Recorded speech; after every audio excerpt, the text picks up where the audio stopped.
In my second year of high school, the school bully gave me a love letter just despite his unattainable crush, the campus belle. I thought his feelings were genuine. I threw caution to the wind and ran to him, painstakingly tutored him, dreaming of getting into the same university. Yet, at a class reunion years later, drunk and with red-rimmed eyes, he snapped at the campus belle, "You were the one who was mad at me back then. You said to give it to her, so I did." Later, when a fire broke out in the mall we were in, he didn't even glance my way, scooping her up and fleeing for the exit. In this new life, seeing that love letter again and facing the teasing from my classmates, I just casually handed it to the school beauty sitting next to me and said, "Isn't Starlight you? Why are you making fun of me?" 1. The evening after the rain was muggy and hot, with vast swathes of orange-red clouds glowing outside the window. Evening self-study hadn't started yet, and the hallway outside the classroom was buzzing with noise. I sat at my desk, appearing to read quietly, but my palms were clenched tight. It felt like a bizarre dream, yet I could still sense that suffocating feeling of being trapped in a fire.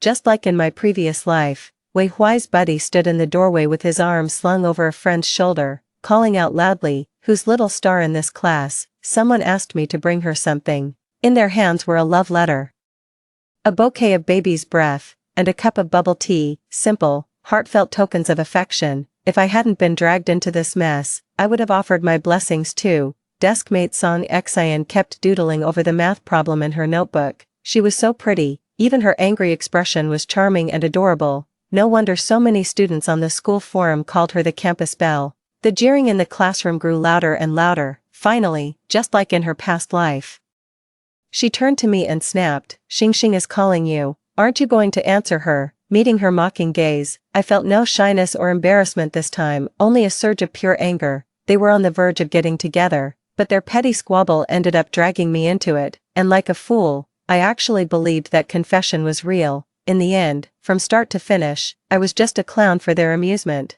If the whole thing had ended with tonight's farce, I wouldn't have despised them so much. What happened next was this: Wei Huai, to make her jealous, just went along with it and started dating me. Ever since the confession, he would come to my desk to find me every single day. On a sweltering afternoon when the power went out, he would fan me from behind with a hand fan. I'd shoot him a glare. Unfazed, he met my gaze and said, "Classmate, you, don't I even have the right to fan myself? The wind just decided to blow your way." Sometimes when I forgot to eat dinner, he'd take it upon himself to bring a meal to the classroom. Back then, I was too shy. I just said, "I won't agree to that." You agreeing to go out with me and me asking you to eat on time are two completely separate things. If you don't eat, I'll just sit right here until you do. He, who usually never paid attention in class, would even bring practice problems to ask me. The boy's eyes looked utterly sincere as he said, "You.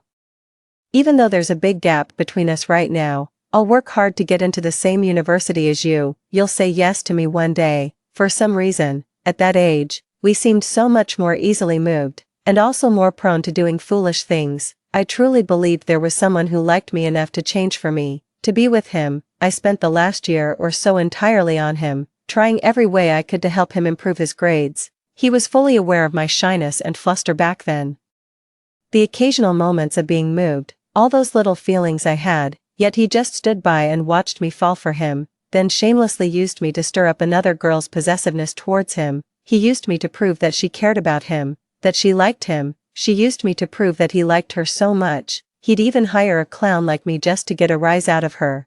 Their whole emotional tug-of-war was played out by trampling all over a living, breathing person like me. Thinking of all this, I looked at Song Xian and said mockingly, "I've never had a nickname like Little Star. My name is Yu Xian." Song Xian and a few of her close friends have a habit of giving each other nicknames. Girls their age often come up with cute monikers based on homophones. At the time, with so many people egging us on and both parties involved feigning ignorance, I didn't catch on right away. I didn't speak very loudly, but my voice was just enough for the people gathered around us to hear. Gradually, the conversation steered toward her. "Hey, little star, go get your love letter. Since when do you use your deskmate as a human shield?" A classmate teased her directly. In a fit of anger, she slammed her workbook down, blurting out without thinking. She added, "It's not for me. Anyway, who would even like someone like him?" These words happened to be overheard by Wei Huai, who was just walking into the classroom with a basketball. He looked even more upset than he had in our previous life.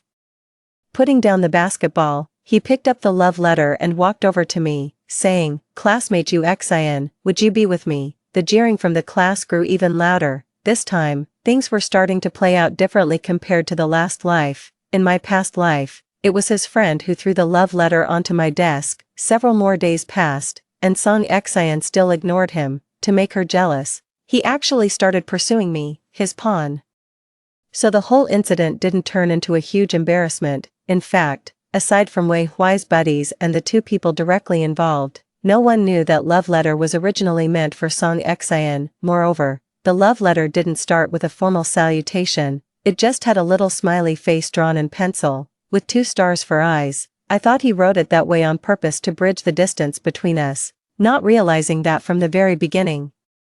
I was never the little star he spoke of, too. "No, I won't," I said calmly, looking into his bright eyes. "That's alright, I'll keep pursuing you until you agree." He didn't seem too bothered by it, putting on an act as if he were genuinely smitten and utterly confident of success. Beside her, Song Xian's tears had already smudged the exercises on the desk. Just then, their homeroom teacher, Ms. Song, arrived. She surveyed the noisy classroom, noticed the baby's breath on the desk, and rapped on the lectern, asking, "What's going on here?" The classroom fell silent instantly. Normally, the homeroom teacher wouldn't be here for at least another half hour, so why did she show up early this time? I lured her here. This afternoon, I deliberately asked her a really difficult math question when I knew she was busy.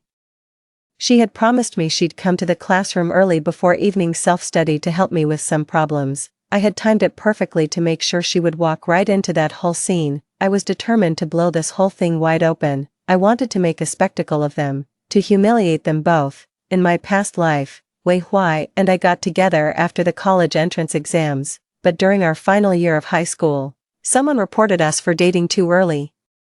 The anonymous report was delivered to the principal's office. To make an example of us, we were hauled up onto the stage during the Monday assembly to read our confessions. I was mortified beyond belief. I felt like I'd lost all my dignity for the rest of my life, and it wasn't just the humiliation. The worst part was that my mother found out. She slapped me hard across the face and said I had no shame. Ever since my first year of high school, my mom kept drilling it into me not to get into a relationship too early. She said that studying was the only chance for a family like ours. I didn't know how to respond to her. The fallout from all this was that I spent the final stretch of my senior year trapped in a draining tug-of-war between home and school. I didn't perform my best on the college entrance exams. Meanwhile, Wei Huai, whom I'd been tutoring one-on-one for over a year, ended up exceeding all expectations. In the end, we really did get into the same university. When I received my acceptance letter, my homeroom teacher just looked at me with disappointment and asked, "Was it worth it?" To this day, I still remember that the only "I'm sorry" Wei Huai ever gave me was when he saw the slap mark on my face.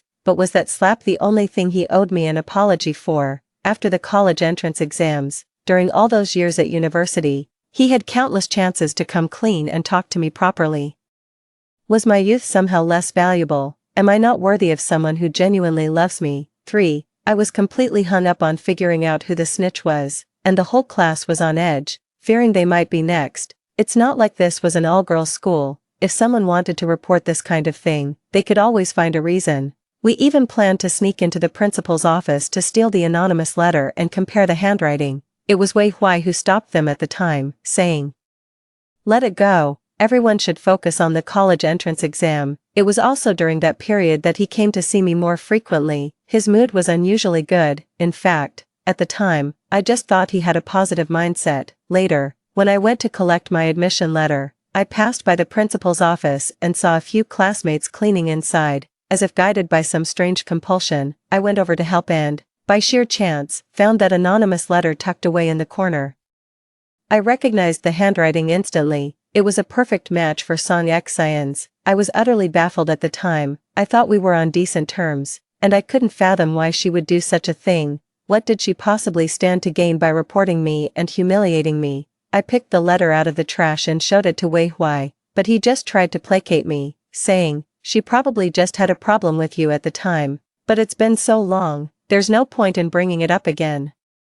I stayed silent. He pinched my cheek and said, "Who knew our classmate you could be so petty?" Petty, Ever since this happened, Mom has brought it up almost every single day. I live with this pressure and the judgmental stares of others every day, yet in his eyes, it's just some trivial matter, but people are always masters of self-deception. Back then, I convinced myself that he only said those things because it had been so long that pursuing the matter was pointless, but thinking about it now. When he saw that letter of complaint, was he remembering the shame of us being dragged up onto the stage, or was he worried that if everyone found out Song Xian was the one who reported it, it would cause trouble for her, just like how he was in such high spirits back then, treating everyone one after another? It wasn't to comfort me, it was just that I, his pawn, had finally served my purpose. He finally saw that the person he'd been pining for was starting to pay attention to him.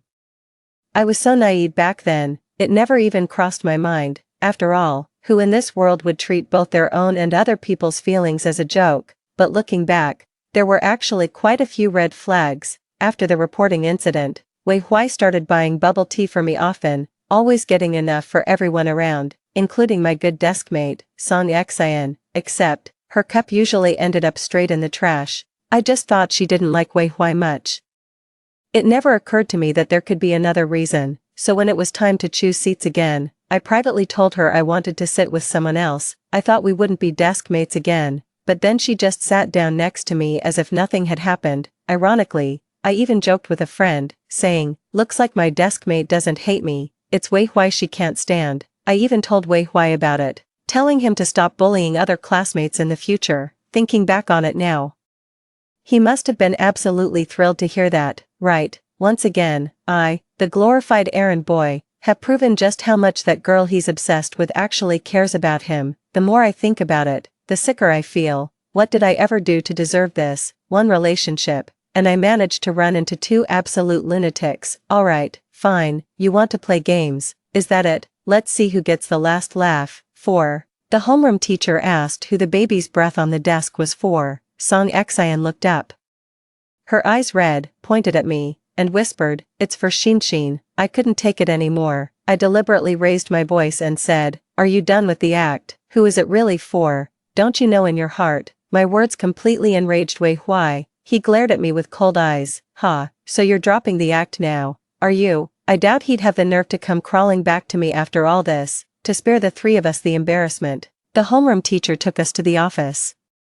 Sitting in her chair, she looked at Wei Huai and said, "Well, what's going on?" Song Xian cried even harder. Her family was very strict, and she was terrified of her parents finding out about the puppy love, yet she knew perfectly well my family's situation was just like hers. Still, she wrote that letter of complaint. She watched as I was made a public example on the stage for the whole school to see, and she watched my mother rushing over in a panic. Standing in the office, Song Xian hung her head, tears falling in heavy drops onto the floor. Her hands nervously picked at her nails, while I watched it all with cold detachment, as if I were merely an outsider who had come to watch the show. My attitude seemed to infuriate Wei Huai even more, because he had always been confident. With his reasonably handsome face, winning over girls had always been effortless for him. He shot me a challenging look and said, "I'm the one who likes you, Xian. She has nothing to do with this." Hearing this, Song Xian finally breathed a sigh of relief. Unbelievable, the two of them can actually be this disgusting.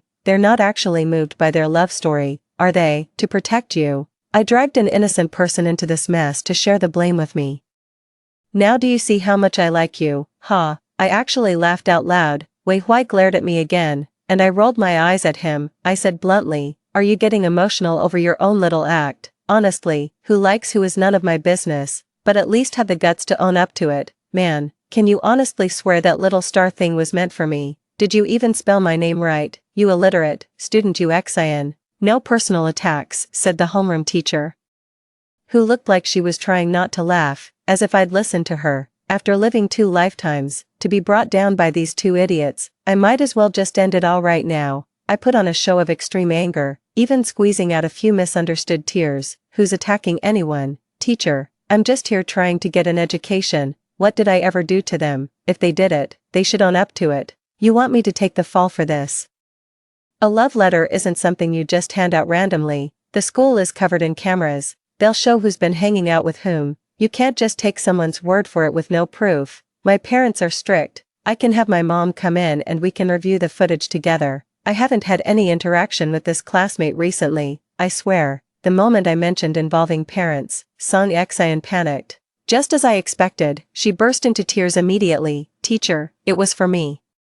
But I'm not dating anyone, I swear, I was just scared. LMAO, Wei Huai is completely dumbfounded now. After all, he willingly took the fall, even framing me as part of his bullshit hero complex, but being forced to shoulder the blame just makes him look even more pathetic. 5. Wei Huai froze on the spot, glanced at Song Xian, then clenched his fists and said coldly, Teacher, yes. It was me pestering Song Xian all on my own, please don't blame her, watching his whole act from the side.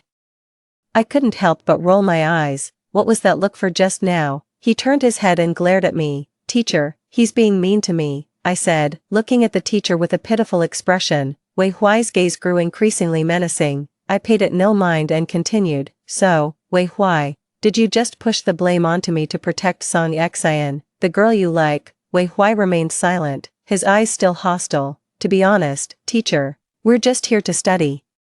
What would have happened today if I hadn't cleared my own name? I looked at Teacher Song, my eyes already reddening with hurt. Teacher Song reached out and put an arm around my shoulder, then turned to Wei Huai and the other one, saying, Whatever is going on between you two, you shouldn't have dragged an innocent classmate into it. You owe Xian an apology, having lived 2 lives. I finally received a reluctant apology from the 2 of them. What happened next had nothing to do with me. And I left the office. I went back to the classroom. The very next day, both of their parents were called in. We never found out the exact details of how it was resolved, but Song Xian was finally no longer my deskmate. Her eyes have been terribly puffy these past few days. She must have been crying a lot. The funniest part was when our homeroom teacher brought it up during the class meeting, making all these veiled references. It's normal to have feelings at this age, but girls. Let me be real with you, when you're looking for a boyfriend after graduation, forget everything else for a second. Character is what matters most. Think about it, if he's willing to drag innocent people into his mess, do you really think he'll treat you any better? And for the boys, if the girl you like can just casually frame someone else, is she really worth your affection? Even though our homeroom teacher teaches math, his command of the Chinese language is quite impressive. After that round of thinly veiled criticism, Song Xian was practically in floods of tears, and Wei Huai had shot me more dirty looks than I could count. I rolled my eyes so hard they started to ache. 6. I never brought up what happened with my classmates, but after all the commotion that night, word got around, so the moment class was over, the 2 of them became the laughingstock of the whole class. Wei Huai, if you're not the screenwriter for the next Qiangyao drama, I'm not watching. Did you get so moved by your own performance you almost died? What's with the waterworks? Weren't you the one who had to drag others into your own relationship drama? What, do you think your own love is that dirty too? Oh, I'm not just a crybaby. I can also point out my boyfriend to my deskmate. How terrifying, right? Song Xian couldn't take it anymore and ran out of the room. Wei Huai strode right up to my desk, threw down the workbook I was doing, and said, Will you just give it a rest? For God's sake. He leaned over, hands braced on the desk, glaring down at me from above. I slapped him across the face, then drove the pen hard into the back of his hand before he could even react. What, are you too scared to pick on someone else? Do I owe the 2 of you something? I stared him straight in the eyes and shot back coldly, Fine, you just wait. With those words, he turned and left. A few kind classmates, concerned that Wei Huai might cause trouble for me, volunteered to walk me home from then on. I was a day student. To take better care of me, my mother had rented an apartment near the school for us to live in a long time ago. It was already 9:30 p.m. when we finished evening self-study, so when Wei Huai made that threat, everyone was worried for me. I just smiled dismissively and said, We're all classmates. I doubt Wei Huai would actually go that far. Humph. I'm more worried he won't show up. Besides, I'm curious to see just how low he's willing to stoop. A few days later, Wei Huai's lackey came to deliver a message. If I apologized to Song Xian, the matter would be considered settled. Otherwise, I'd have to face the consequences on my own. I deliberately provoked them, saying, What consequences? I'm rather looking forward to them. To be honest, ever since getting this second chance at life, I've been carrying a knot of resentment in my chest. It wasn't just about being deceived, but also all the emotions, time, and energy I'd wasted on him over the years. Thoughts of revenge churned in my mind several times a day. Finally, on a Friday evening, I was walking home as usual. Then, at the mouth of the alley, I was stopped by Wei Huai's men. Song Xian stood beside him, cautiously pulling at his shoulder and saying, "Let it go, Wei Huai. I don't want you to get hurt again because of me." Wei Huai reached out and gently patted her hand, saying, "It's alright, I know what I'm doing." He stepped closer to me, one step at a time, cornering me against the wall. "You Xian," he said, "a young girl like you doesn't need to play so many games. I told you, we're all classmates here. Just apologize to Xiao Xingxing, and we can let this go." I looked up at him, taking in his thuggish appearance. As I carefully thought back on the years we spent together, all I felt was disgust. I was young and naive, putting him on a pedestal. In truth, he's always been this way, so full of himself. I mouthed the words at him, "You asshole." In the darkness, he was indeed seething with rage. "You son of a bitch." No sooner had the words left his mouth than his fist shot up, swinging straight for me. I closed my eyes and waited, almost hoping he would make a move. But things didn't go as I expected. In the end, his fist never came down on me. It just slammed into the wall beside us. He froze for a moment, a look of genuine hurt flashing in his eyes. The wail of police sirens was already piercing the air. His brothers and friends all scattered at the sound, yet a few were still caught on the spot. Wei Huai looked at the officer beside him, then back at me, and said, "You did this on purpose." I ignored him and yelled, "Help me, officer."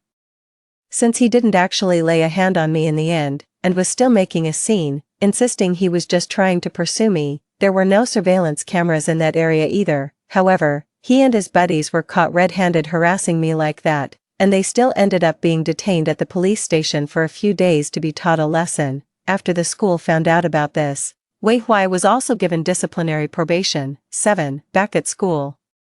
I was actually hoping he'd keep up the good work, because I really wanted to see him get thrown in jail, but then he suddenly lost his nerve. He just kept calling me a scheming woman, saying he couldn't afford to mess with me, but he could certainly avoid me. He claimed I had deliberately set a trap to harm him, since palace intrigue dramas were all the rage back then. His whole crowd started spreading the word that I had plotted to ruin Wei Huai, saying someone like me would definitely survive until the final episode in the Imperial Harem. I shot right back, "Oh, absolutely, he's the epitome of foolishness, so foolish that he cornered a female classmate late at night, nearly got physical, and then had the nerve to blame her for calling the police. What, are we supposed to give him a pass just because he's unhinged? And what a fool, he even knows how to frame people." Absolutely terrifying. Soon enough, they went quiet on the other end.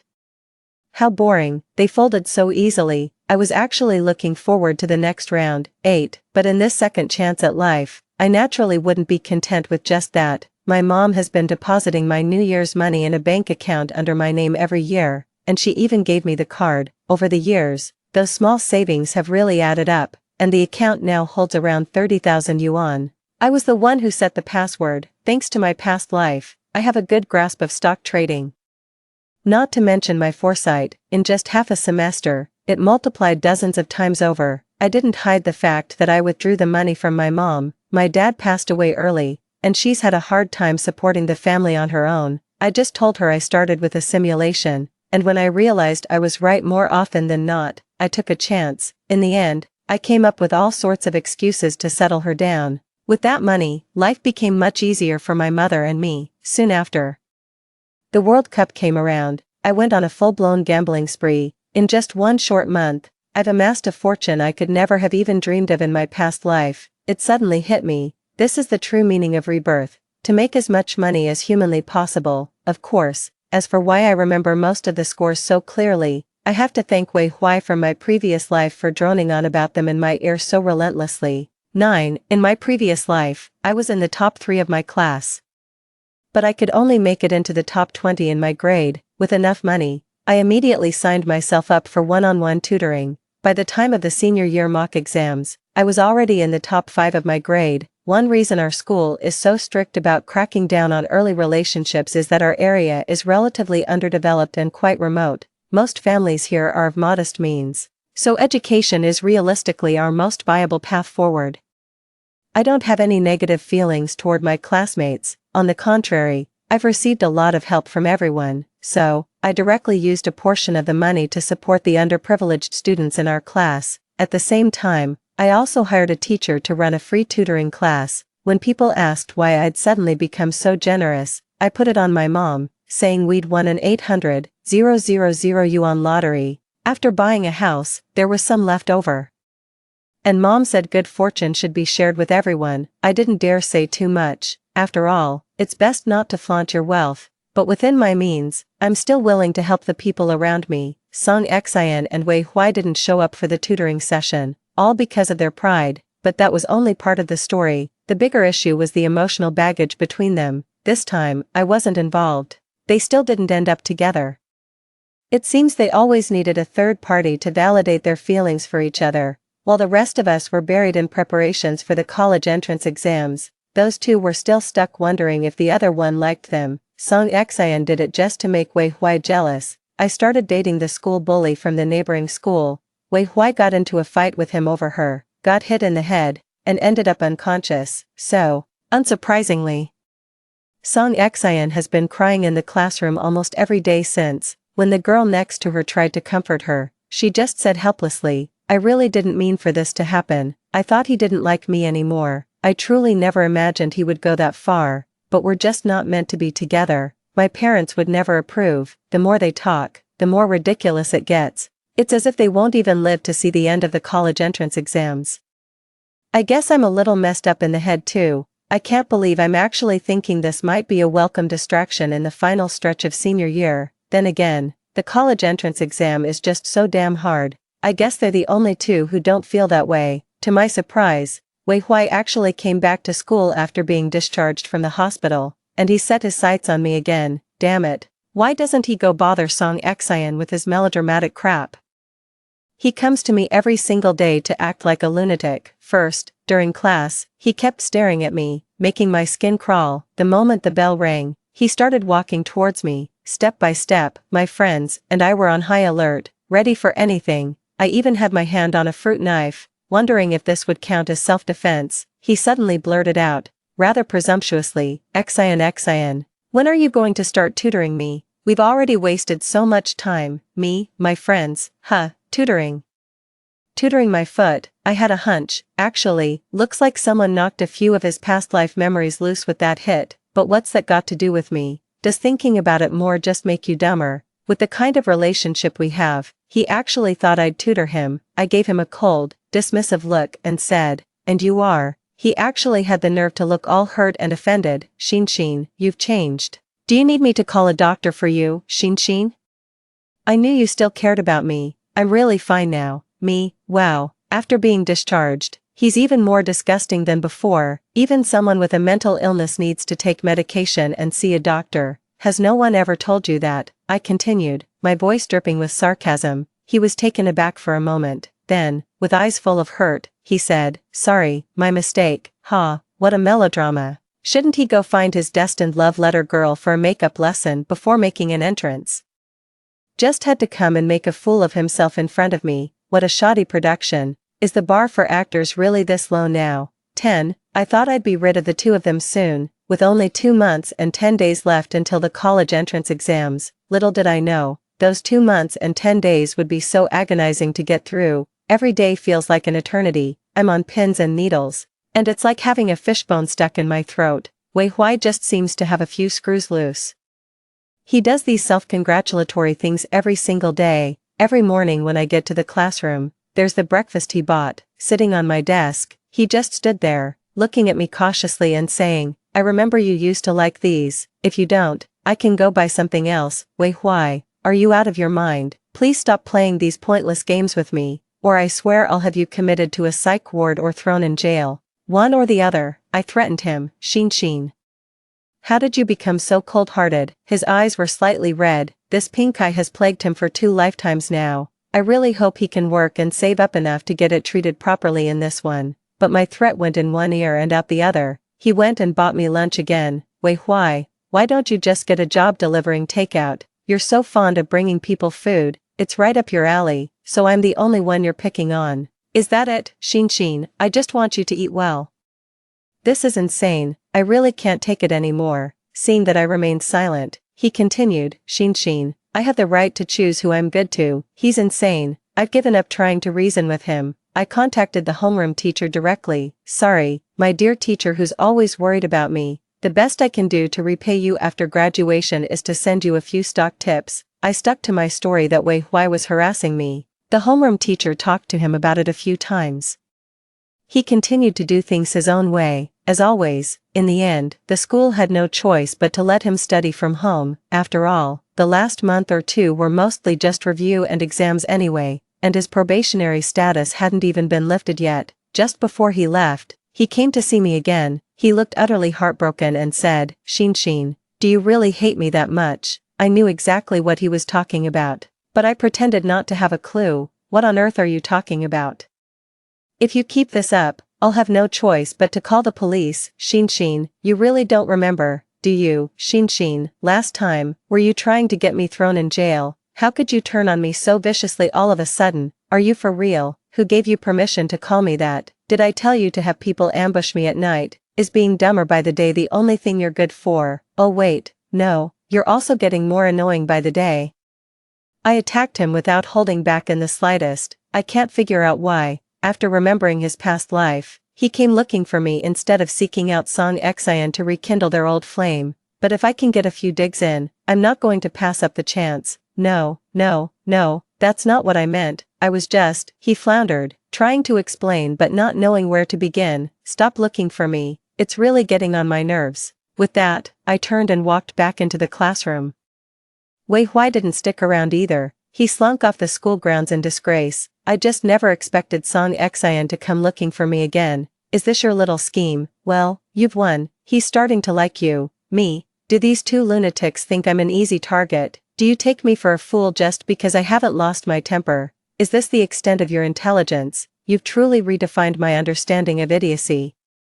Why don't you go to drama school instead of using me for your daily rehearsals? Is delusional disorder contagious or something? So you two lovebirds are completely off your rockers, is that it? How exactly did I win? Win what? Is there anything in that head of yours besides this sappy romance nonsense? I wasn't even done tearing into them, and she ran off crying, again, for God's sake. I'm gonna have you both committed one of these days. 11. The grueling wait is finally over.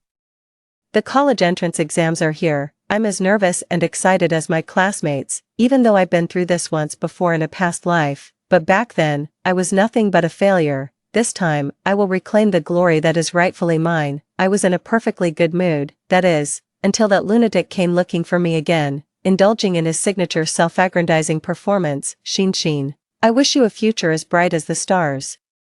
He skipped the college entrance exam just to wait for me outside the school gate all morning, and all for this one sentence. But I wasn't the least bit moved. Of course my future is bright. I'm that good. What about you? Found a decent school to repeat your senior year? If not, maybe try a 5+2 performing arts prep course. After all, that's the hobby you share with her. As a classmate, I do hope you succeed. Just keep the drama on stage.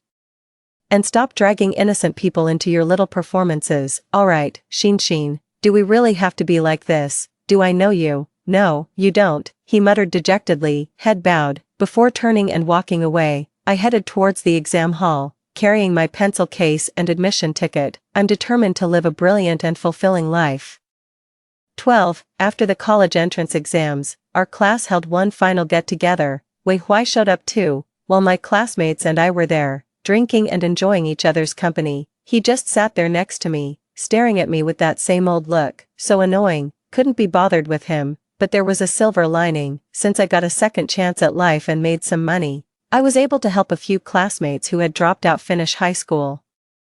I even told them a kind-hearted sponsor, an old classmate of my mom's who's now a business owner, was willing to fund their college education. Oh, it's all made up. The real generous one is, of course, yours truly. My principle is basically this: I'm happy to help, but I won't go looking for trouble. After dinner, we all went to sing karaoke at the KTV. To be honest, I can be pretty petty. It was Wei Huai's own choice to tag along. Then don't blame me for what happens next. When it was my turn to sing, I deliberately chose a Korean song that Wei Huai had once taught me. It was the theme song, I believe, from My Sassy Girl. Wei Huai had practiced it countless times. It was the song he had intended to sing to confess his feelings to Song Xian. He sang this very song at our graduation party in our past life. He was clearly singing it for her. But in the end, he lied and told me it was for me. I was so moved that I listened to it countless times afterwards.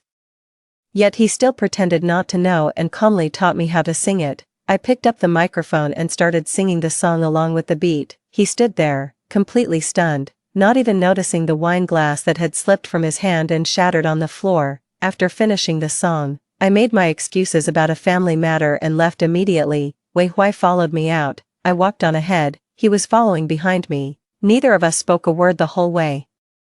Just as we neared the entrance to my apartment complex, he could no longer hold back. He walked up to me, his voice choked with tears, and said, Xin, you remember everything, don't you? Remember what? Are you losing your mind again? Yes, I am crazy, you're driving me insane. He moved towards me again, trying to embrace me. I pointed the stun baton at him and said, take one more step and see what happens. He raised his hands, explaining anxiously, Xin, please believe me. I won't hurt you again. You think too highly of yourself. Do you even have what it takes? Honestly, I'm really sick of you. Just the thought of you makes me sick. Aren't the things you've done sickening? Right, you're right. I won't bother you anymore. He turned and walked away. That was the last time I ever saw him. 13. Because of my rebirth, I had accumulated a great deal of foreknowledge. After the college entrance exams, I used the money I made from the World Cup to invest in various industries I was familiar with: real estate, the internet, stocks, and funds. I had already amassed a fortune during my university years that I never could have imagined. It's true what they say, money flows to those who already have it. I never used to believe in things like past lives, fate, or deities. However, this unique experience led me to realize that this money was merely passing through my hands. I returned to my economically underdeveloped hometown. There, I started businesses and opened factories, and also invested $50 million to build a school. I brought in more teaching staff, determined to make a difference here because of my efforts. This is the true purpose of my rebirth. With the knowledge of a prophet, how could I be content to wallow in trivial matters of love and hate? I must become a better, more powerful person. 14. It was many years later that I heard about Wei Hui again. At the time, I was launching a new round of the inspirational scholarship at the school, expanding the number of recipients to 100. Some of our old classmates had also returned to the school to become teachers. She mentioned Wei Hui to me, saying she didn't know when his mental health issues had begun. He sought out sages and monks everywhere, desperate to know if there was an afterlife, if reincarnation was real. And what was truly astonishing was that Song Xian, the campus beauty, stayed by his side the whole time. No matter what was said, it would always make him turn back. Upon hearing this, I merely offered a faint, wry smile. After all, they're just someone who doesn't matter anymore. Learning how to love is their lesson to learn, and I have my own path to walk. I was in a relationship with someone I deeply admired. We were both dedicated to charitable work, given a second chance at life. I'm truly content with who I am now. Side story, Wei Hui. When I realized I had been reborn, my heart was filled with joy. In my past life, I abandoned Xin to save the person I once loved most, and then, Xin perished in that great fire. In the end, I never ended up with Song Xian. It always felt like we drifted apart over the most inexplicable things. She was so insecure, always needing proof of my love. Even though Xin had passed away, she kept pressing me, asking, does her death make her more important to you? Then I might as well die too.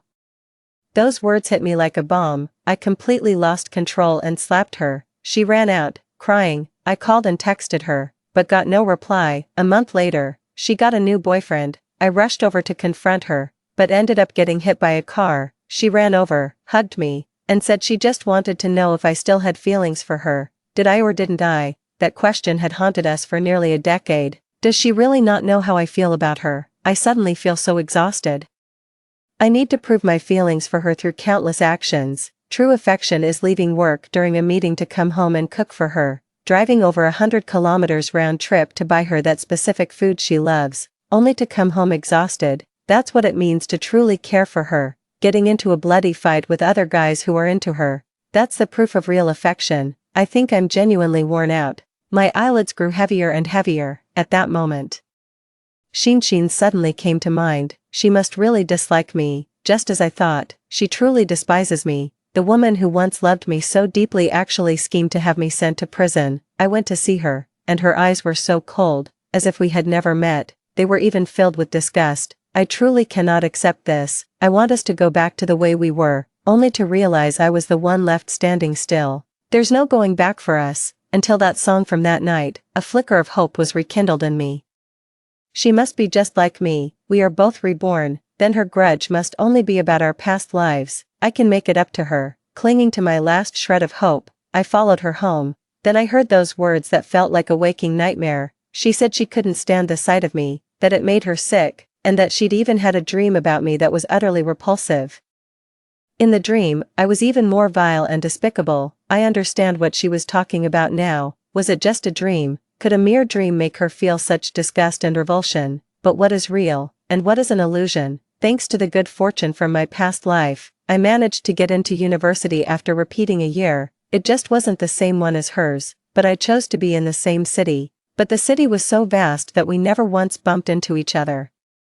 I went to her campus a few times to catch a glimpse of her in secret. She's truly different from before, radiant now, no longer just a little star. I didn't disturb her anymore. Drawing on memories from my past life, I pieced together the remaining clues and managed to make some money. But I often feel as if all of this is just a dream. I woke from the dream, my Shinshin would be right beside me, we'd make our cozy little home, and she'd push me to study for my certifications. But this dream seems like it just won't end. I'm even starting to wonder if my past life was the real dream, so I went everywhere searching for answers. To my surprise, Song Xian actually came to keep me company. She had changed, too. She no longer needed me to prove how much I loved her. She just wants me to go back to the way I was. But can any of us really go back to the way we were? The end. Story 2. In my past life, I hated Shen Liangzhou for taking my innocence while drunk. When I left, I was so resolute that I refused to even keep the child. Later, he died in a fire while saving me. When I opened my eyes again, I had returned to the day of our divorce. When I rushed back from his competitor's victory banquet, he was celebrating his son's birthday with him. Shen Liangzhou stood there, gazing at me heavily, his eyes utterly lifeless. I ran over and hugged him, choking back sobs. I don't want a divorce anymore. He froze momentarily, his expression dimming. You can torment me however you like. But it's our child's birthday today, could you at least stay and have a piece of cake with him? I'm begging you. 1. The sizzling sound of skin burning still seemed to echo in my ears. The raging flames distorted everything. The firefighters were breaking down the door. Shen Liangzhou, who had always been fastidious, was propped above me, desperately fending off the devouring flames. Even in his final moments, he was still apologizing to me, after being rescued. My usually distant son wept uncontrollably, clutching my hand and trembling as he comforted me. Mom, don't be afraid. I raised my hand to wipe the tears from my son's cheek, but it fell limply back down. Until the last moment before death, I never got the chance to express my love to the two most important people in my life. When I opened my eyes again, I could still feel the despair of that moment. The clamor of celebration flooded my ears. Zhou Yang's joyful eyes danced into my view. Hanan, I'm so happy today. Wine glasses clink lightly. He lowered his gaze to me, probing with a hint of ambiguity. Also celebrating your divorce. Divorce. My pupils dilated abruptly. I was reborn in the year I despised Shen Liangzhou the most, the same year we got divorced. In my past life, Shen Liangzhou and I weren't close. One drunken night, he forced himself on me, and the video spread like wildfire throughout our social circle. But my heart already belonged to someone else. This stain forced me to seal away my true feelings. Under pressure from my family and the gossip from outsiders, I had no choice but to marry him. After marriage, I never gave him a kind look. No matter how he tried to make amends, I would always stab him with the sharpest words. We became a resentful couple. It was only later that I found out that drunken incident was a setup targeting him, and he was also a victim. There was no forced marriage coercion at all. Everything was merely a fabricated lie concocted by my parents to achieve their ends. After the misunderstanding was cleared up, before I could even spend proper time with Shen Liangzhou, he perished in flames for my sake. Under Zhou Yang's slightly furrowed brows, I hastily set down the wine glass and dashed out, clutching my skirt. Xiao Han, Zhou Yang's voice was already displeased, but I had no time to care. I needed to see Shen Liangzhou and my son. I didn't have time in my past life, but in this one, I will love them well, too. I've never driven a car this fast before, with memories flashing before my eyes. This was the day I filed for divorce from Shen Liangzhou, and also our son Shen Xingbai's birthday. I coldly rejected my son's birthday request. believing it was just another one of Shin Lianzhou's tactics to trap me. Then I dressed up and attended the victory celebration of my childhood friend Zhou Yang. We drank until the sky turned pale, supported by Zhou Yang. I stumbled out and saw Shin Lianzhou sitting in the car. He seemed to have waited all night, the cigarette between his fingers already burned out, his expression utterly desolate. In my memory, Shin Lianzhou never smoked. This was also the first time I witnessed Shin Lianzhou, who wielded absolute power in the business world, showing such a pitiful and humble expression. But I loathed him to the extreme and turned to leave. Xiao Han. He got out of the car and walked toward me with an air of desolation. Dawn broke, and all thoughts fell silent. His eyes were bloodshot as he lowered his gaze and whispered softly, "The stars waited for you all night. Can you wish him a happy birthday?" I curled my lips in a sneer and mocked, "Shin Lianzhou, is this amusing?" The moment I signed the divorce papers, I made it clear, I want neither you nor our son. Back then, you forced me to give birth to him, otherwise.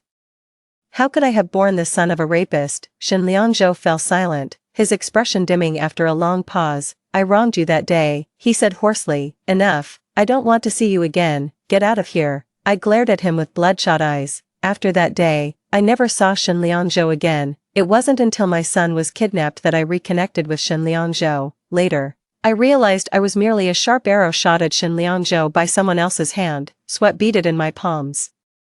Familiar scenery rushed toward me as the car entered the garage. A sudden brake made my heart feel like it would leap out of my chest. I couldn't wait to push open the car door and sprint 100 meters. When I saw Shin Lianzhou's cold, stern yet outstanding face, tears silently rolled down. Shin Lianzhou stood in the shadows, gazing heavily at me with lifeless eyes. Like a solitary grave, my son saw me, his dark grape-like eyes instantly lighting up. "Mommy," with a clear, bright voice.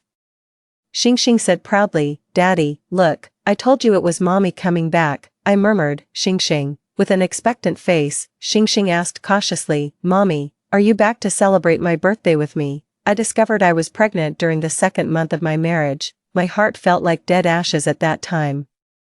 I resented, cried, and made scenes, but ultimately gave birth to this child under Shin Lianzhou's coercion. I detested Shin Lianzhou, so I couldn't even bear to glance at this child. From the moment he was born, he was handed over to a nanny for care. Perhaps it was maternal instinct, but watching him grow bit by bit, I couldn't help wanting to get close to him. Yet the thought of how he came to be filled me with intense self-loathing. Gradually, I even grew afraid of seeing this child.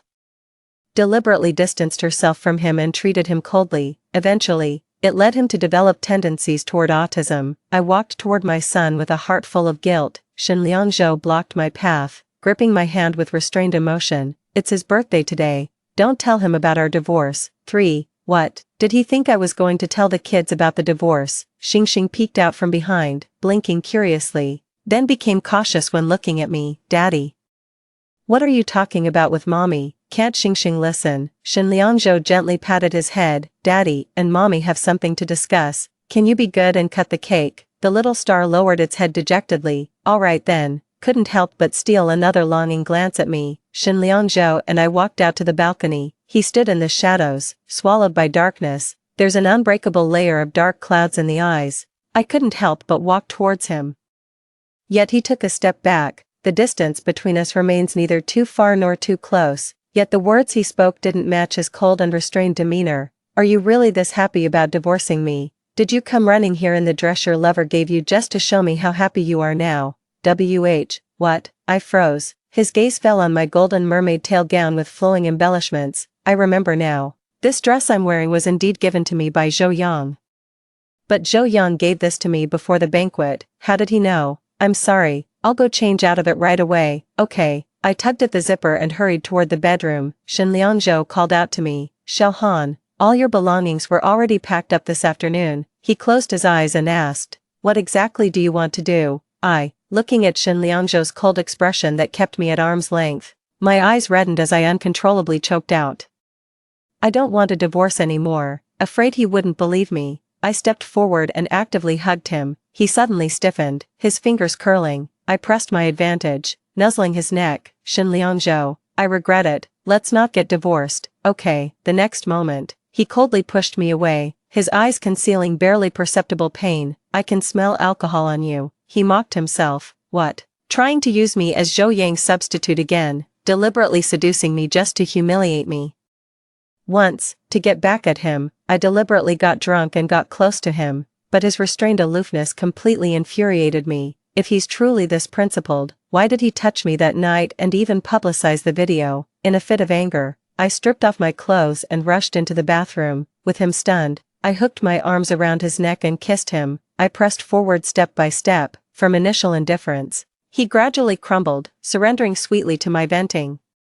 The pattering water sounds mingled with indistinct voices, who knows whose. He suddenly pinned me against the wall. With a decadent smile, I wrapped my arms around his neck and teased him by hooking my leg around his waist. As he was lost in his obsession, I leaned close to his ear and, with a laugh, vengefully called out Zhou Yang's name. To this day, I still remember his shattered and desolate expression. Now that he doesn't trust me, I have only myself to blame. I looked at him helplessly, my eyes brimming with tears. Seeing me cry so intensely, Shen Liangzhou lowered his eyes and said with self-abandonment, "Forget it, I spoke too much." Before leaving, "Have a piece of cake with our son." He turned and left, the moonlight bleak and desolate. In our past life, there were too many regrets between us, and now I don't want to miss him again. Clenching my fists, I mustered all my courage and threw myself at him, kissing his lips the moment his pupils trembled violently.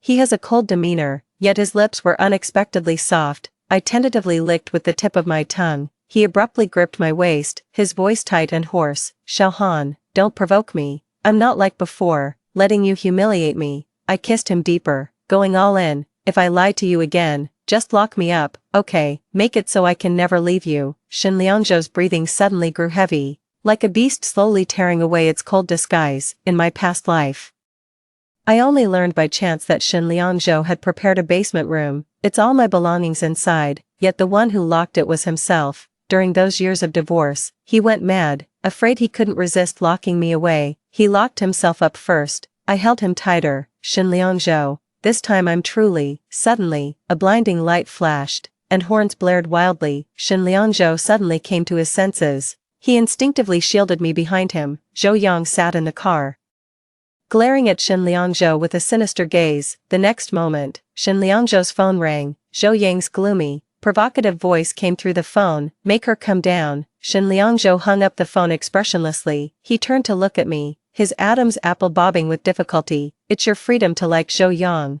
but I don't want the child to see it. He's still young, and you're the mother he cares about most. Count me in, I beg you." My eyes widened in shock. He wouldn't think that I deliberately called Zhou Yang here to provoke him, would he?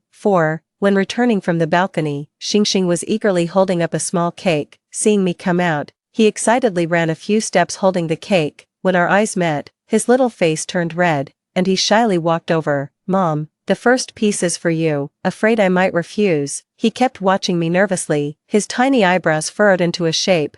I took a bite, and his eyes instantly curved into little crescents. "It's very sweet," I said. The little star spun around in delight. Sigh. "The little ones are so much easier to please than the grown-ups." I looked at Shen Liangzhou. The slight curve of his lips instantly straightened. Suddenly, there came a violent knocking at the door from outside. Shen Liangzhou's face turned as cold as a block of ice. I wanted to ignore it, but the knocking outside grew louder and louder. Xingxing cast a fearful glance toward the door. I softly reassured, "Don't be afraid, Xingxing. Mom's colleague needs to talk to her about something. Let me go handle it, and you can eat your cake first." "Okay." Hearing this, Xingxing's little face scrunched up. He clutched my skirt tightly, refusing to let go. Shen Liangzhou said sternly, "Xingxing." Xingxing glared at Shen Liangzhou resentfully, reluctantly letting go of his hand, then looked at me with eager eyes. "Mommy, I'll wait for you to come back." I patted his head. "Don't worry, Mommy will definitely come back to celebrate your birthday with you." Only then did a smile return to Xingxing's face. Before leaving, Shen Liangzhou stood by the entrance, gazing at me with a heavy expression. "Why make promises you can't keep? The stars are stubborn. If he doesn't see you come home tonight, he won't go to sleep. Does he think I'm leaving?" I paused while changing my shoes and called Zhou Yang outside right in front of him. "Hanin, are you okay? Did Shen Liangzhou pressure you again?" Hearing this, Shen Liangzhou lowered his eyes and turned to leave. I firmly grabbed his hand and said to Zhou Yang, "Shen Liangzhou didn't force me. Now I need to celebrate my son's birthday. Please leave." I did have feelings for Zhou Yang before. We grew up together, and I developed a secret crush on him in my youth. but he always pretended not to notice, neither rejecting nor accepting my feelings. Even that drunken incident had his hand behind it, simply because he wanted to snatch an important project from Shen Liangzhou and make him the target of public criticism. Unfortunately, by the time I found out, it was already too late. Haven't you already gotten divorced? As Shen Liangzhou's fingers slipped from my palm, I forcibly interlocked our hands and shouted at Zhou Yang, "This is a matter between husband and wife." "Zhou Yang, you've crossed the line," Zhou Yang sneered. "Henin, are you angry with me? Fine, don't regret it." Moments later, the sound of a car engine starting came from outside. I looked at Shen Liangzhou expectantly, waiting for praise. He merely glanced at me before turning away. "Your son is waiting for you." Could it be that he thinks I'm using him to deliberately make Zhou Yang jealous? This is infuriating. If gentle persuasion doesn't work, should we try being tough with him? Maybe tying him up and teaching him a lesson will make him behave. 5. Xingxing was unusually hyper tonight. It took both me and Shen Liangzhou taking turns to finally get him to sleep. When I came out of the shower barefoot, wearing Shen Liangzhou's shirt, he was sitting there with silver-framed glasses on, holding our son's storybook, noble and elegant, irresistibly alluring yet restrained. His gaze paused, lingering on my fair neck for just a moment before he restrainedly looked away. He closed his eyes and asked, "Xiao Han, what are you trying to do now? There are no clothes of mine here, so I can only wear yours." I clumsily stepped on my own foot in confusion. Shen Liangzhou quickened his pace. "Go to bed early." In my haste to catch up, I slipped and fell on the wet floor. Shen Liangzhou halted abruptly, his expression tense as he picked me up with a furrowed brow. "It's nothing serious, just a bruised knee." While he was spraying the medicine for me, I lifted my foot and stepped on his bulging chest, deliberately revealing that glimpse of skin beneath the shirt hem. But Shen Liangzhou's adherence to male virtue is downright outrageous. With a cold gaze, he used his own pajamas to dry my damp foot, then stood up to leave, furious. I flipped over and sat astride his waist. "Shen Liangzhou, I want you." He looked up at me, his breath tight, yet his expression remained cold and stubborn. "You just want to humiliate me, don't you?" Sensing something, I shifted lower, just as I'd expected. What a stubborn mouth. The veins on his neck bulged instantly. Shen Liangzhou turned his face away in panic, his neck and chest flushing red. Rising and falling with barely suppressed breaths, I roughly grabbed his hair. Forcing his neck to fully expose itself to my gaze, I demanded arrogantly, "Shen Liangzhou, I'm already like this, satisfy me." He closed his eyes bitterly, as if willingly falling into a trap. Furious, I nibbled his earlobe and whispered breathlessly, "Husband, look at me." His knuckles pressing against the sheets instantly tensed, fingertips turning white. I kissed my way upward, lifting the hem of his pajamas like soothing a puppy, my fingers exploring inside. He trembled slightly, still unmoved, as if resisting me, or perhaps resisting the self within. I could only hold him tighter, wanting him to believe that all of this was my own willing choice. I bit open the buttons one by one, leaving his pajamas crumpled. His unique cold fragrance ran rampant at the tip of my nose, stirring my desires. "Shen Liangzhou." I called his name over and over, my fingertips tracing over his Adam's apple as it bobbed. When my fingers pressed against his lower abdomen, his eyes darkened abruptly. Like a beast breaking free from its cage, suddenly pinning me down on the bed, he held me from behind, pressing tightly against me, pushing into me. The pounding heartbeat was deafening through the chest cavity. I couldn't help curling my toes, both anticipating and fearful. Moments later, Shen Liangzhou said hoarsely, "Xiao Han, don't push me. It's not worth it just to prove a point." 6. The more gentlemanly he acts, the more determined I am to tear off his disguise completely. I twisted my waist and called his name impatiently. His undeniable presence made me feel certain of victory. Pushed to his limit, Shen Liangzhou uttered hoarsely, "Xiao Han." I nuzzle lightly against his neck. Suddenly, he scoops up my waist and flips me over, with hands braced beside my ears. His eyes darken as he kisses me fiercely. Even my breath is stolen away. He seemed intent on teaching me a harsh lesson, making me pay for my earlier provocation. My mind was in chaos.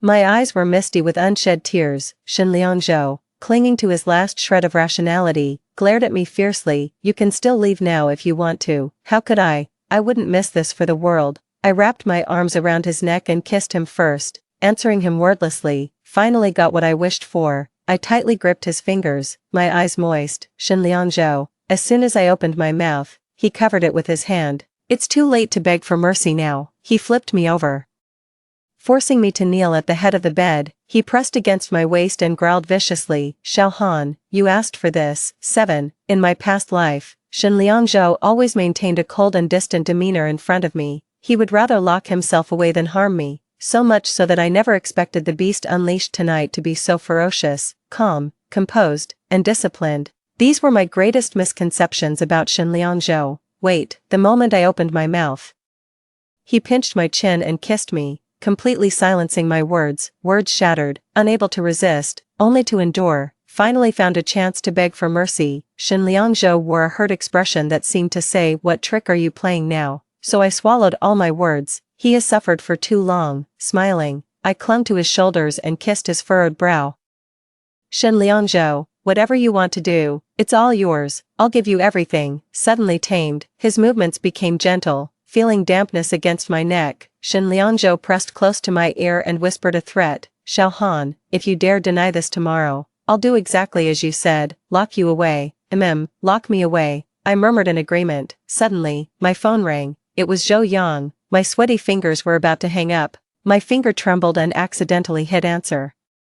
The voice from the phone came through intermittently. "Sis, Yang Ji is drunk and keeps making a scene demanding to see you. We can't handle him. Could you come over?" The person who had just calmed down became agitated again. I couldn't help but start worrying about my waist. Get lost. I gritted my teeth and hung up the phone. I had finally managed to calm Shen Liangzhou down, and now all that effort went down the drain. On the verge of breaking down, I held on to Shen Liangzhou and spoke in broken, incoherent words. "Shen Liangzhou, I don't like basements, they're pitch black. Could you lock me in a room with windows? I love beautiful flowers. Plant a circle of them outside, preferably so I can see them the moment I open the window." Ah, Shen Liangzhou suddenly froze, wrapping around me like an octopus, pressing me tightly against his chest, his voice alluring, "So spoiled. Who told you to be my husband? What did you call me, honey? My back will probably be wrecked by tomorrow morning." He carried me to the window to admire the moonlight, pointing at the lawn below as he meticulously planned which flower varieties to plant, lots and lots of them, until I completely lost consciousness. 8. I woke up groggily to find Shen Liangzhou wiping me down. I muttered something unconsciously before falling into a deep sleep. Waking up again felt like a lifetime had passed. The heavy curtains blocked out all light. A pair of eyes gazed at me with near greed. "You're awake." Shen Liangzhou sat by the bed, having watched me for who knows how long. When I looked at him, his eyes remained cold, staring at the scratches on his chest and back. My face grew hot. "Last night, yeah, you were drunk." Shen Liangzhou spoke flatly as he threw off the covers and got out of bed. "No." I panicked and chased after them, only to collapse back onto the bed in pain. "Damn it. You can't just make me work all night for nothing. Are you okay? This is all your fault." I punched him in the chest. Shen Liangzhou looked ashamed. "Sorry, I even had lunch in bed, slept straight through until 5 p.m. When I opened my eyes again, Shen Liangzhou was in a video conference. Xingxing, coming home from school, tiptoed at the doorway, peering in but too afraid to enter. He kept poking his head in and out, looking several times. Seeing I was awake, he spread his arms and rushed over like a firecracker. Unfortunately, halfway through, his dad grabbed him by the collar and picked him up. Xingxing squirmed in Shen Liangzhou's arms. "Dad, can you give mom to me now? Please, please. Have you finished the homework the teacher assigned?" Xingxing puffed out his little chest. "Finished. Well then, Dad will accompany you to practice the piano." "Huh." Xingxing pouted in frustration. "Dad, how could you do this?" 9. After finishing my morning routine, I was worrying about not having well-fitting clothes to wear, only to find the walk-in closet filled with current designer dresses. Feeling jealous now, I curled my lips into a smile. After changing clothes and stepping out, I saw the two of them playing piano in the living room. Xingxing kept stealing glances at me while practicing the piano. Shen Liangzhou mercilessly called him out. "Can't focus on two things at once," the little star retorted unwillingly, but Dad was clearly peeking too. Watching this scene, I felt my nose tingling with emotion again. At the dinner table, Little Star said he had a red flower taken away today. "Mom, do you want to know why I had a red flower taken away?" He blinked his eyes, his face screaming, "Ask me now." With urgency, I asked, "Why?" He looked at Shen Liangzhou. I also turned my gaze toward Shen Liangzhou. Under our expectant gazes, Shen Liangzhou said indifferently, "Ask him yourself." Xingxing hesitated to speak. then finally flushed red and lowered her small head. Alright. It was me being late for school, only then did Shen Liangzhou chuckle lightly, because I wanted to wait to have breakfast with you, and ended up being late for school. Xingxing immediately covered her face, peeking at me through her fingers. Both of them are secretly flirtatious, but, with an apologetic expression, I said, sorry Xingxing, Mom really couldn't get up this morning, however, I can have dinner with you. He became excited again. In the evening, Shen Liangzhou was taking a shower inside, listening to the sounds. I pushed the door open and leaned against the doorway to watch. Water dripped from his lashes as he looked at me. I said shamelessly, don't like being watched. Shen Liangzhou's eyelashes fluttered slightly. I raised the corner of my eye. Want to tonight? His wet hand grasped mine and pulled me in. My hand pressed against his chest. You haven't answered me yet. After a moment of silence, he resignedly said, yes.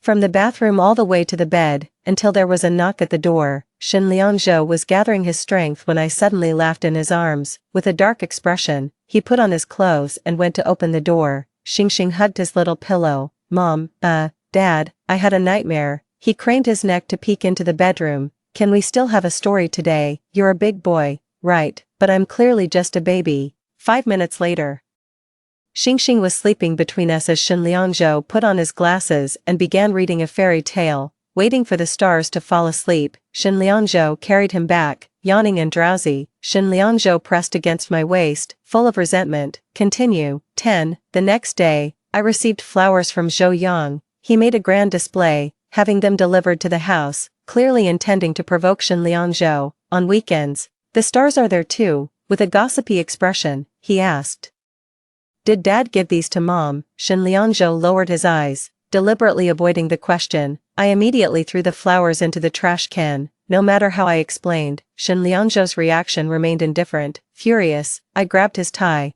Come to think of it, you've never given me flowers. Do you even like me at all? Shen Liangzhou looked down at me with a bitter expression. Xiao Han, you don't have to. I tried hard to blink my stinging eyes, forcing out tears. Shen Liangzhou panicked. I didn't. I turned my back, saying with a sob in my voice, I won't listen. Hanin. Shen Liangzhou fell silent for a moment before confessing, I shouldn't have doubted you. I turned and hugged him, confessing honestly, Shen Liangzhou, I did have feelings for Zhou Yang once. But that was a long time ago. I stopped liking him ages ago. The person I love now is you. Let's live well together with our son from now on. Okay. Shen Liangzhou's words carried immense weight, striking my heart with a tremor. Tears rolled down silently. That very evening, Shen Liangzhou hired a gardener to transform the lawn into a flower bed. Recalling the absurdities from the night before last, I couldn't help but blush. Shen Liangzhou was guiding everything from below. Xingxing, being at that playful age, squatted alone in a corner digging holes and planting flowers, getting herself covered in mud. Then she rushed to me excitedly like presenting a treasure. Mommy, these are the flowers Xingxing planted for you. They'll definitely be prettier than all the flowers in the yard. This is what the stars have nurtured with love. His face turned red as he squirmed shyly. Shen Liangzhou stood nearby, watching him coolly. If you water it any more, you'll drown the flowers. Little star hugged the small shovel, his face pale. 11. Shen Liangzhou carried the little clay figurine into the bathroom. Just as I was immersed in this joyful parent-child moment, Zhou Yang's call suddenly came through. I hung up immediately, and the next moment, he called again from an unknown number. Sis, brother Yan drank until he got a stomach hemorrhage and was hospitalized. Can you come see him? I said. Since he's in the hospital, the doctors taking care of him should be enough. The next moment, Zhou Yang's weak voice came through. Hanin, I know you're only enduring staying by Shen Liangzhou's side for the sake of the child. I can also help take good care of Xingxing. I'll be a good father. How come I never noticed before that Zhou Yang is completely nuts? Shen Liangzhou happened to hear this sentence as he stepped out of the shower. He clenched his fists and brushed past me. Damn. If we don't properly handle this matter with Zhou Yang, the rift between me and Shen Liangzhou will always remain. I rushed over and hugged Shen Liangzhou, saying to Zhou Yang, send me the address. Then I dragged Shen Liangzhou into the bedroom. Shen Liangzhou's expression was gloomy. Xiao Han, can't keep up the act anymore. What's with the act? Change your clothes. I slapped his butt. This shameless scoundrel is hitting on a married woman, and you're just going to stand by as her husband. Shen Liangzhou's face flushed slightly red. By the time I finished packing and reached the doorway, Shin Liangzhou was already waiting at the entrance. The suit and tie look was kinda hot. Suddenly in the car, he asked, "Would you feel bad if I took action?" Shin Liangzhou's question didn't sound like a joke. I immediately replied, "I'd only feel bad for you, my dear husband." Shin Liangzhou's domineering cold face turned redder and redder. 12. Pushing the door open. Zhou Yang's eyebrows lifted triumphantly when he saw me. Until he spotted Shin Liangzhou behind me, his smile instantly froze. "Henin, what do you mean by this?" I linked arms with Shin Liangzhou. "Weren't you hospitalized for gastric hemorrhage? My husband and I came to visit you together. Are you mad at me?" "Right." Zhou Yang looked at Shin Liangzhou behind me with certainty. "But my blind date with the Song family's daughter was all arranged by my family." I interrupted Zhou Yang. "I don't know about your affairs with Miss Song. Nor do I want to, but I'm already married. Please stop doing things that trouble me from now on." In my past life, when Shin Liangzhou and I reconciled, Zhou Yang suddenly started pursuing me frantically. By then, he was already engaged to the Song family, and Miss Song was even pregnant with his child, yet he was willing to sever ties with the Song family just to reserve that wife position for me. Looking back now, it only feels ironic. In my youth, I hinted at him countless times. But to reject me, he dated one girlfriend after another right in front of me. Later, when I completely gave up, he selfishly used me to scheme against Shin Liangzhou, simply because he accidentally found out that Shin Liangzhou had a crush on me. After Shin Liangzhou and I became an established fact, he started playing the savior, claiming to rescue me from misery. He was merely exploiting my hatred for Shin Liangzhou to deal with him. Later, when I learned the truth and reconciled with Shin Liangzhou, he lunged at me like a mad dog. I curled my lips into a sneer and said mockingly, "Zhou Yang, don't act as if you love me so much. 5 years ago, it was you who drugged my drink and sent me to Shin Liangzhou's bed. It was you who made me live each day filled with resentment." After a moment of panic, Zhou Yang grew furious and retorted, "Did Shin Liangzhou tell you this, Henin? How could you believe him over me? After all these years we've known each other, how could I do such a thing? He was the one who drugged you. He just wanted to trap you."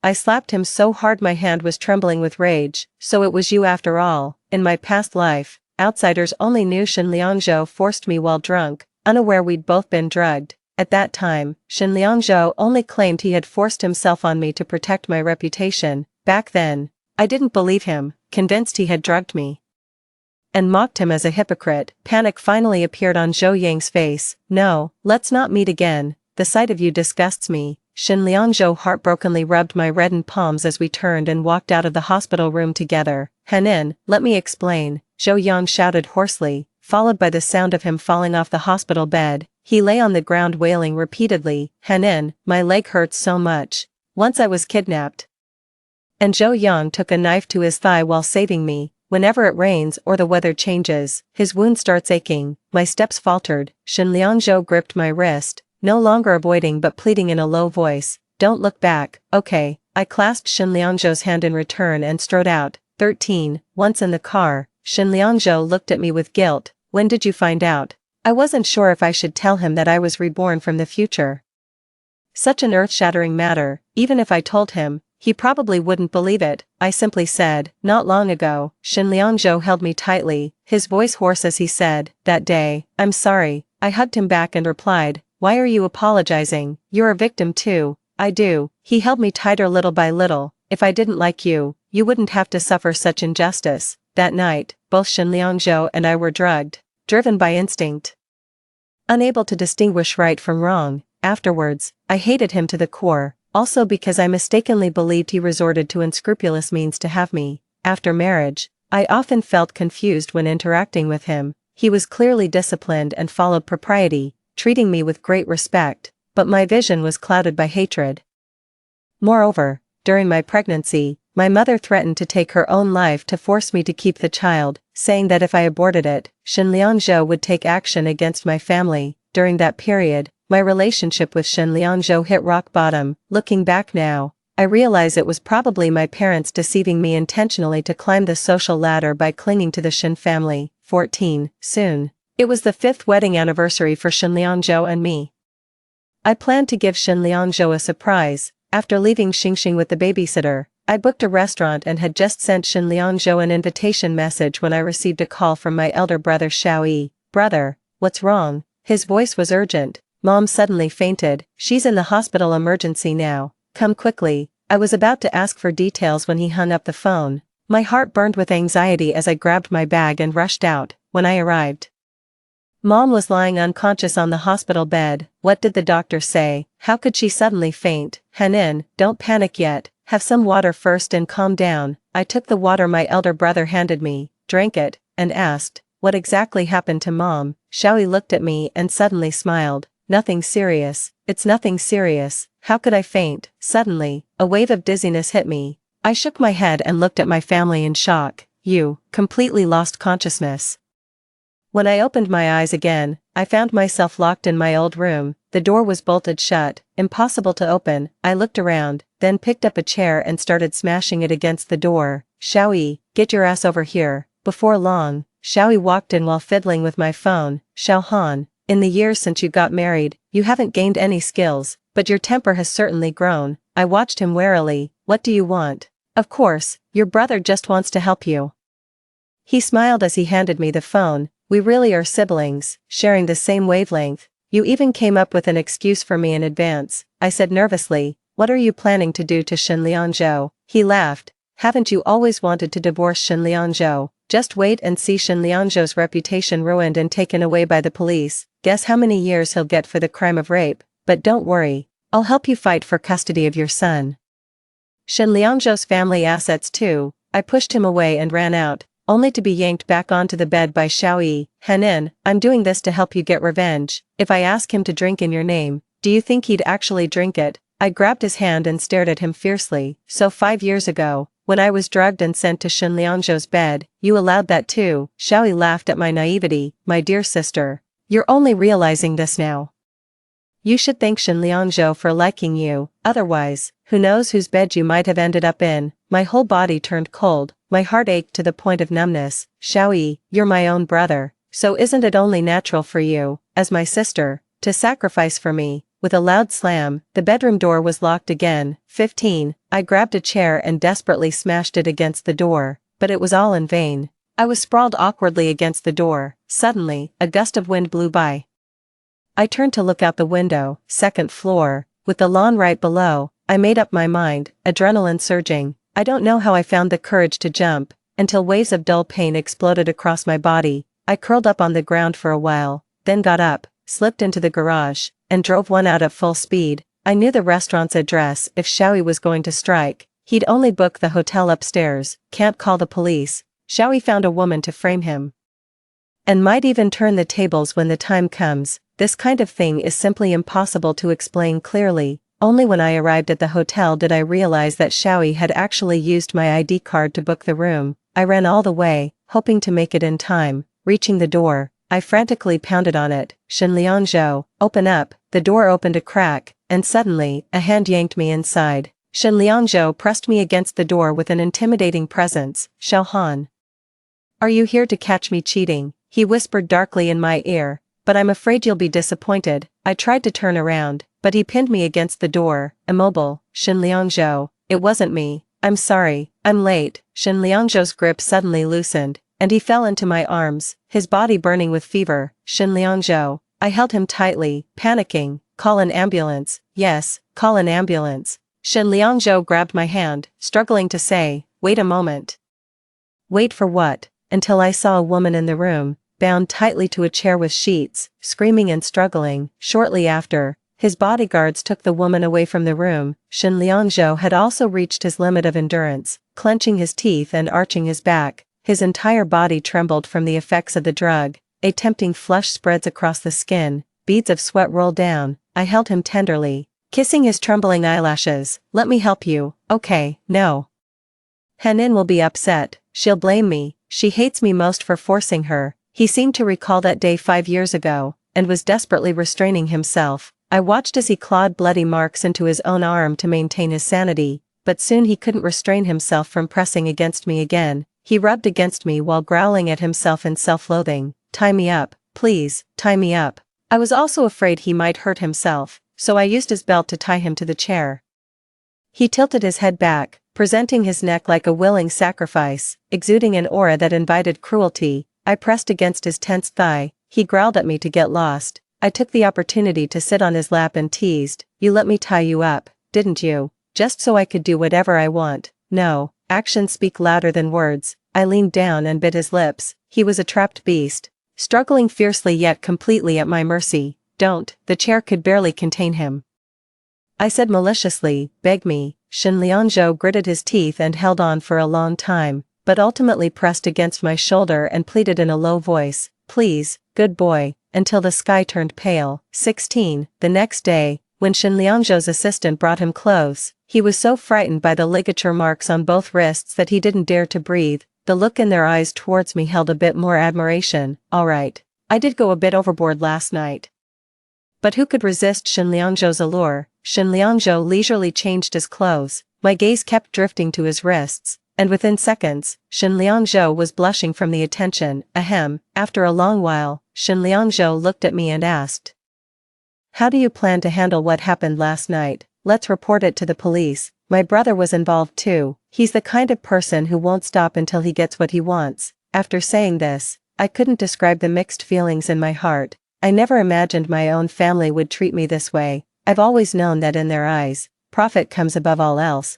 But I never expected that I was just a tool for them to achieve their goals. Shen Liangzhou held me and comforted me. "You still have me by your side." In my past life, after I divorced Shen Liangzhou, I never paid attention to his news again. Occasionally, I heard rumors in the circle that Shen Liangzhou had late-night meetings with young models, but as soon as this incident surfaced, it was quickly suppressed. Later on, Xingxing encountered a kidnapping. Now I can't help but suspect Xiaoyi. Shen Liangzhou's parents passed away early, leaving the vast business empire entirely under his management. This is indeed too tempting, or perhaps, even the fire in the previous life was man-made. The more I think about it, the more frightened I become. I grabbed Shen Liangzhou's arm and said, "Shen Liangzhou, I need to confess something to you." Just as I was about to speak, a phone ringtone interrupted me. After Shen Liangzhou answered the call, his expression changed. I felt inexplicably panicked and asked nervously, "What's wrong?" Shen Liangzhou hung up the phone, gently touched my cheek, and reassured me with a smile. "There's a minor issue at the company that I need to handle. You stay here and rest." Shen Liangzhou called a few bodyguards to protect me before leaving in a hurry. My heart suddenly grew even more uneasy. 17. The moment I got my phone, I immediately called Shen Liangzhou. No answer. This made me even more panicked, until I managed to contact his personal assistant. "President Shen is on a business trip these few days and should be on a plane right now, madam. There's no need to worry too much. Today's matter is somewhat urgent, but President Shen will definitely return your call as soon as he gets off the plane." After hanging up the phone, my mind still couldn't calm down. I was in a hurry to go back when the bodyguard who had been following me closely suddenly stopped me. "Madam, President Shen has instructed that you stay here these few days. He's worried your brother might do something to you again." My heart suddenly clenched. "What about my son?" "Don't worry, madam, we've already sent someone to fetch him." Last night, Xiaoyi's scheme failed. At this moment, sending Shen Liangzhou away means his target can only be Xingxing. Could it be that in the previous life, he was the one who sent people to kidnap Xingxing? Is Xiaoyi out of his mind? In the past life, Shen Liangzhou lost half his life trying to save his son. When I arrived, he was lying in the hospital covered in blood. Xingxing was so frightened that she was beside herself, clinging to me and crying uncontrollably. After that, we continued seeing a psychologist for over half a year. It was also during this period that my relationship with Shen Liangzhou gradually improved. But shouldn't this be something that happens 3 years later? I rushed out. "I'm going to pick up my son myself." The bodyguard stopped me, all looking troubled. A terrible guess suddenly came to me. Has something happened to my son? 18. In this life, I was still one step too late. When I rushed to the hospital, Shen Liangzhou was lying in the operating room undergoing emergency treatment. On the way to the emergency room, my legs were so weak I could barely stand. A terrifying sense of suffocation, as if fate had me by the throat, until I saw Xingxing lying there crying uncontrollably. He was terrified, and upon seeing me, he threw himself into my arms sobbing, "Mommy, Daddy is bleeding so much." I held him tight, collapsing to the ground, as if comforting him and also myself. "Don't be afraid, Daddy will definitely be okay," until the stars grew weary from crying and fell asleep. I wiped away my tears, pulled myself together, and looked at Assistant Fang beside me, and the gentleman in a suit next to him. "And this is?" I asked. I am the lawyer commissioned by Mr. Shen. My surname is Su. Some time ago, Mr. Shen entrusted me to draft a will, if anything were to happen to him. I would need to make this will public. I know this might seem somewhat inauspicious to you. Did Shen Liangzhou actually consider even this? I let out a bitter laugh and turned to Assistant Fang. Have you called the police? Assistant Fang hesitated before speaking. President Shen didn't authorize calling the police. How could he be so foolish? In the previous life, did he also keep this from me like this, afraid it would break my heart? For my sake. He was driven to this point by Xiaoyi and his people. I'll report it. 19. That night, the stars slept extremely restlessly, frequently startled awake by nightmares. It wasn't until the sky turned pale that Shen Liangzhou was finally wheeled out of the emergency room. He was temporarily out of danger and transferred to the ICU. When Assistant Fang told me this news, I stood up too abruptly and fainted on the spot. When I came to, Xingxing was clutching my fingers, crying so hard her eyes were swollen. Assistant Fang was tending nearby. Xingxing was terrified when she saw you faint. I immediately hugged Xingxing. Mommy was just too tired. Mommy, I'm scared. Xingxing burrowed desperately into my arms. It's okay, Mommy will always be with Xingxing. Shall we go see Daddy together? Xingxing nodded, since visiting hours hadn't started yet. I held Xingxing's hand and watched from afar through the ICU window. 3 days later, Shen Liangzhou woke up and was transferred from the ICU to a general ward. The police also came to take our statements several times. 1 week after Shen Liangzhou regained consciousness, Xiaoyi and Zhou Yang were apprehended. For my brother's sake, my parents begged me several times, but I didn't even meet with them. Xiaoyi hurt the person I care about most in my life. He must pay the price. 20. After Shen Liangzhou was discharged from the hospital, we held a make-up wedding ceremony. All the regrets from 5 years ago, we're making up for them now. The wedding was grand and magnificent. When Shen Liangzhou saw me in the wedding dress, his eyes turned red. Xingxing was dressed in pink, holding flowers with another little girl, serving as flower girls together. The wedding was more exhausting than I imagined. By the end of the day, I lay in bed, not even wanting to move a finger. Shen Liangzhou gave me a bath. Just as we snuggled under the covers after bathing, Xingxing started knocking on the door with his little pillow in hand. As soon as the door opened, he tried to rush in with his pillow but was stopped by Shen Liangzhou at the doorway. Daddy, I want a bedtime story. Xingxing pouted discontentedly. Shen Liangzhou crouched down to reason with him. Xingxing, tonight is the day Daddy and Mommy got married, so what? Even in his final moments of life, he was still apologizing to me. Fine, Xingxing said with a tearful face, turning back every few steps. When I was exhausted and drowsy, Shen Liangzhou suddenly hugged me and whispered in my ear. During those days I was unconscious. I had a very long dream. I dreamed we got divorced, but later reconciled. As Shen Liangzhou kept speaking, I suddenly burst into tears. Why are you crying? Shen Liangzhou panicked as he wiped my tears. It was just a dream, I was only joking. I shook my head, hugged him and said, Shen Liangzhou, let's have another child. I hope it's a daughter, but it would be so hard on you. Having Xingxing is enough, but I want to. I rolled over and lay on top of him. Tonight is our wedding night. You won't let me down, will you? With just a light tease, Shen Liangzhou's gaze towards me grew more desirous. I'll make sure my wife is satisfied. Story 2. I am an orphan girl fostered in the Jiang family. The elders of the Jiang family asked Jiangdu to marry me. I happily married Jiangdu. He didn't refuse either. However, after the marriage, he was indifferent to me. Later, he simply used the excuse of doing business to live apart from me in different places for a long time. My mother-in-law disliked that I hadn't given birth to a child for the Jiang family. She showed me a cold face everywhere. I spent my entire life waiting for Jiangdu and serving my mother-in-law. Exhausted both physically and mentally, I lay on the hospital bed. As my husband, Jiangdu didn't come to see me for the last time. Instead, Since Yu kindly told me that Jiangdu was preparing for his wedding with her and didn't have time to see me, Adu said that he will hold the wedding with me right after you die. Fengwen, you have been the wife of the Jiang family for more than 30 years.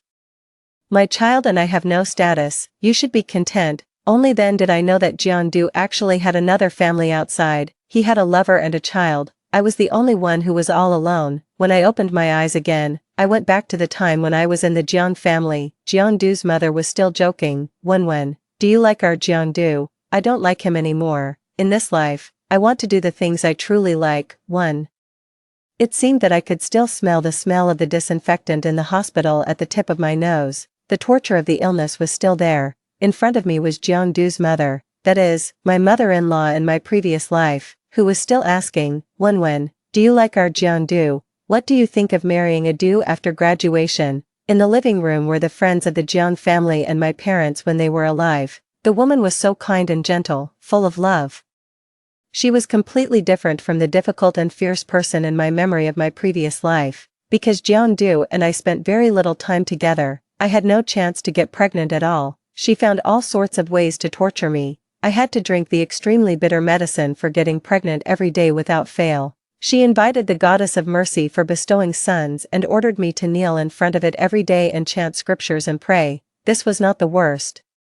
The daily sarcastic remarks were what really made me feel suffocated, not to mention that my mother-in-law asked me to serve her tea and water personally and give her massages. Whenever I showed any intention of resistance, she would wail and cry about the hardships of raising me, an orphan girl. She said that she treated me like her own daughter. She said that when I had nightmares as a child, it was she who hugged and comforted me. She said that when I was sick as a child, it was she who took care of me without taking off her clothes. This was my weakness, so I didn't resist. Won-Won, don't be shy, say something. My mother-in-law pushed me. Coming back to my senses, I met the woman's eyes that were full of eagerness. If I in my previous life could have observed more carefully, I would have found that this eagerness to match me and Jeon-Do was actually eagerness to divide up my property. At that time, I was just a young lady who had been pampered since childhood.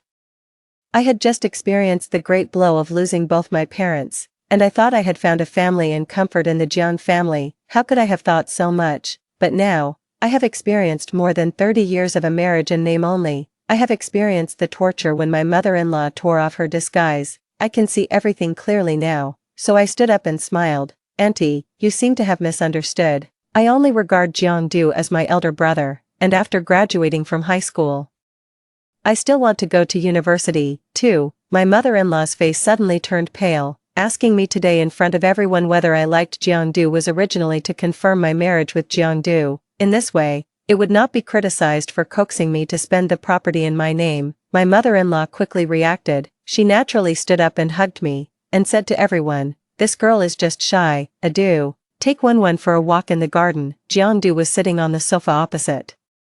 The young Jeon-Do, young, handsome, and a bit aloof, since Jeon-Do's father was a friend of my parents, Jeon-Do and I could barely be considered childhood sweethearts. Since I was a child, I liked to stick around him and ask him to play with me. When we were young, our relationship was quite good. Later, as we grew up, Jeon-Do became a bit distant from me. In my previous life, I didn't understand. I just thought that as we grew older, we should pay attention to the issue between men and women. But I didn't want to think that in fact, Jeon-Do was tired of me. I was a bit of a proud young lady and had a bad temper, yet he had to obey his parents' orders and do everything I asked. He didn't like me, but he couldn't get rid of me. Naturally, Jeon-Do was annoyed. If he just ignored me, that would be fine, but he married me instead. After marrying me, he allowed his mother to torture me. After marrying me, he was affectionate with Sensiu outside. I hated him. I hated myself even more.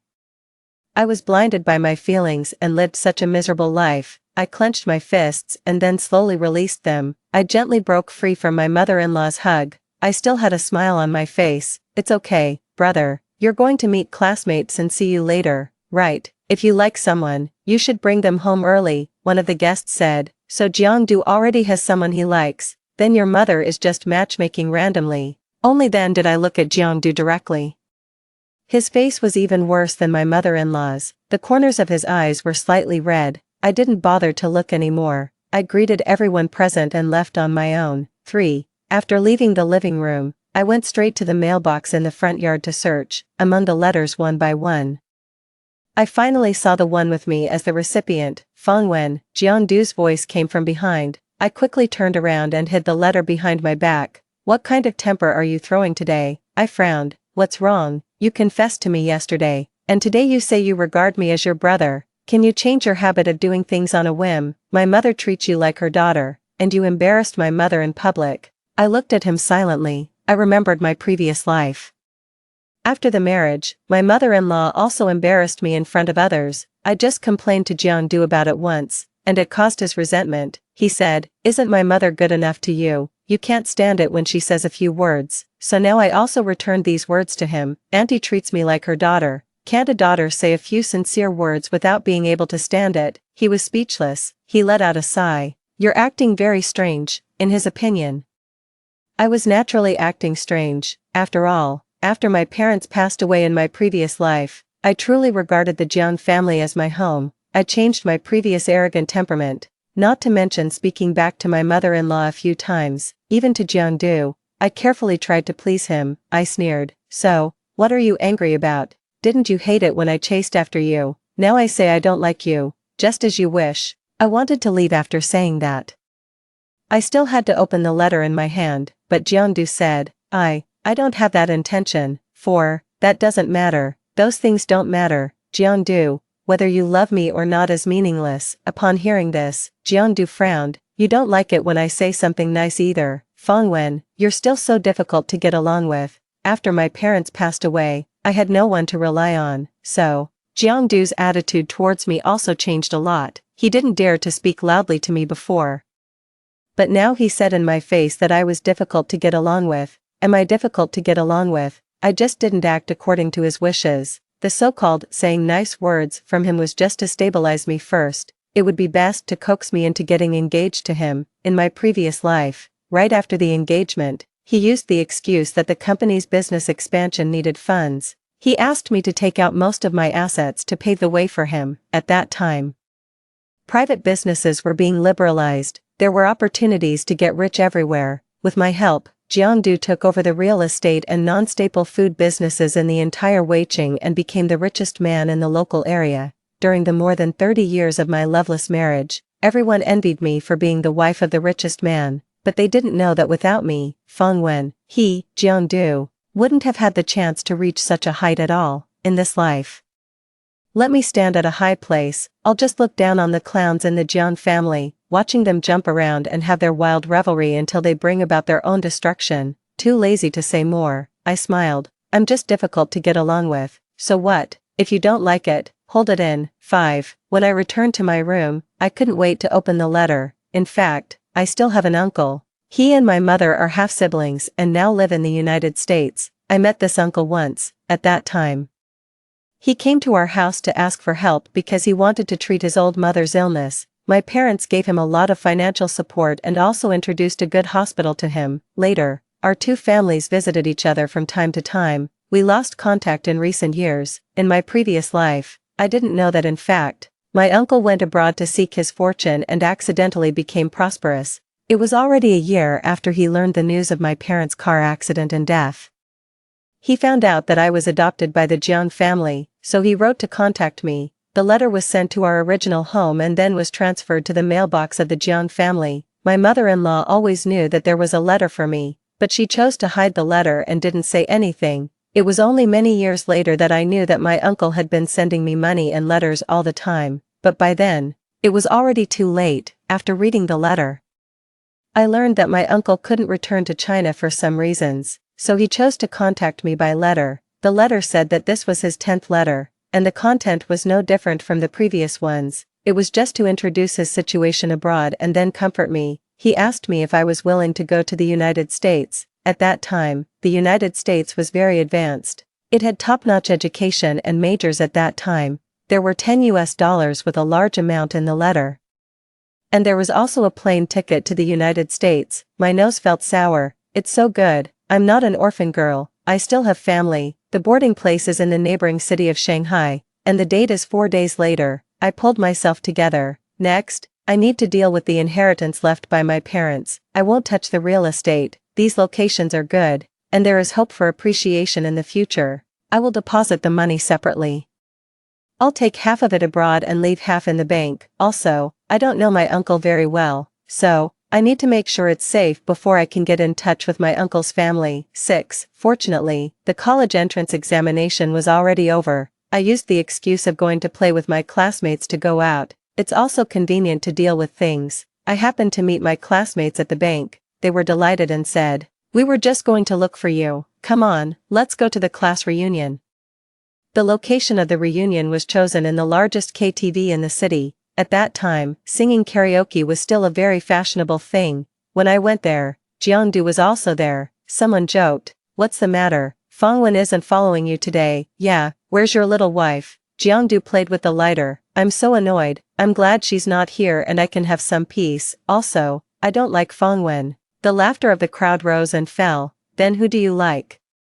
The class beauty in our class. People were making a ruckus and pushing Sensiyu towards Jiangdu. The female companion beside me felt a bit embarrassed and coughed twice. The colored lights were flashing, and then everyone noticed me. I walked up to everyone generously. "It's so lively, you can continue." Jiangdu instinctively protected Sensiyu. "Fangwen, what kind of trick are you going to play this time?" "A trick? I wished I could just stab these two people to death directly. But now nothing has happened yet. If I said that I was terribly harmed by these two people in my previous life, who would believe me?" I laughed. "Jiangdu, why didn't you say you hated me earlier? You're such a coward." I simply clapped my hands. "Well, if you don't welcome me, then I'll leave." Everyone didn't react. I had already pushed the door and gone out. Jiangdu followed closely behind. "Fangwen, listen to me." "Ah." Sensiyu fainted. There was an exclamation from my classmates behind. Jiangdu quickly left me behind. "Fangwen, what I said just now was just out of anger. I'll explain it to you later." Before he could finish speaking, he couldn't wait to rush to Sensiyu's side. I watched coldly and then turned around and left firmly.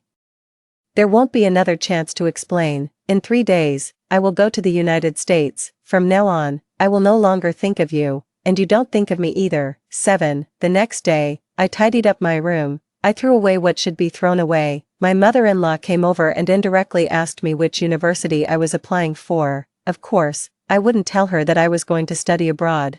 I casually mentioned the name of Shanghai University to muddle through. While praising that Shanghai University was good, my mother-in-law rolled her eyes and brought up Jiangdu's marriage with me again. "You can get engaged first. It won't delay you and Adu from going to university." Before I could say the words of refusal, my mother-in-law changed the subject and comforted me. "I've already asked Adu. He and that Sensiyu are just ordinary classmates. You just like to think too much." She still wouldn't give up. I distanced myself from my mother-in-law. "Auntie, I really have no intention of Jiangdu." My mother-in-law still didn't believe me and quickly promised, "Good child, I will definitely make sure that Adu breaks up with that female classmate completely." These words happened to be heard by Jiangdu. He didn't figure out the situation and walked up to me in a few steps. The look in his eyes when he looked at me was full of disappointment and disgust. "Missy, do you have to make everyone revolve around you?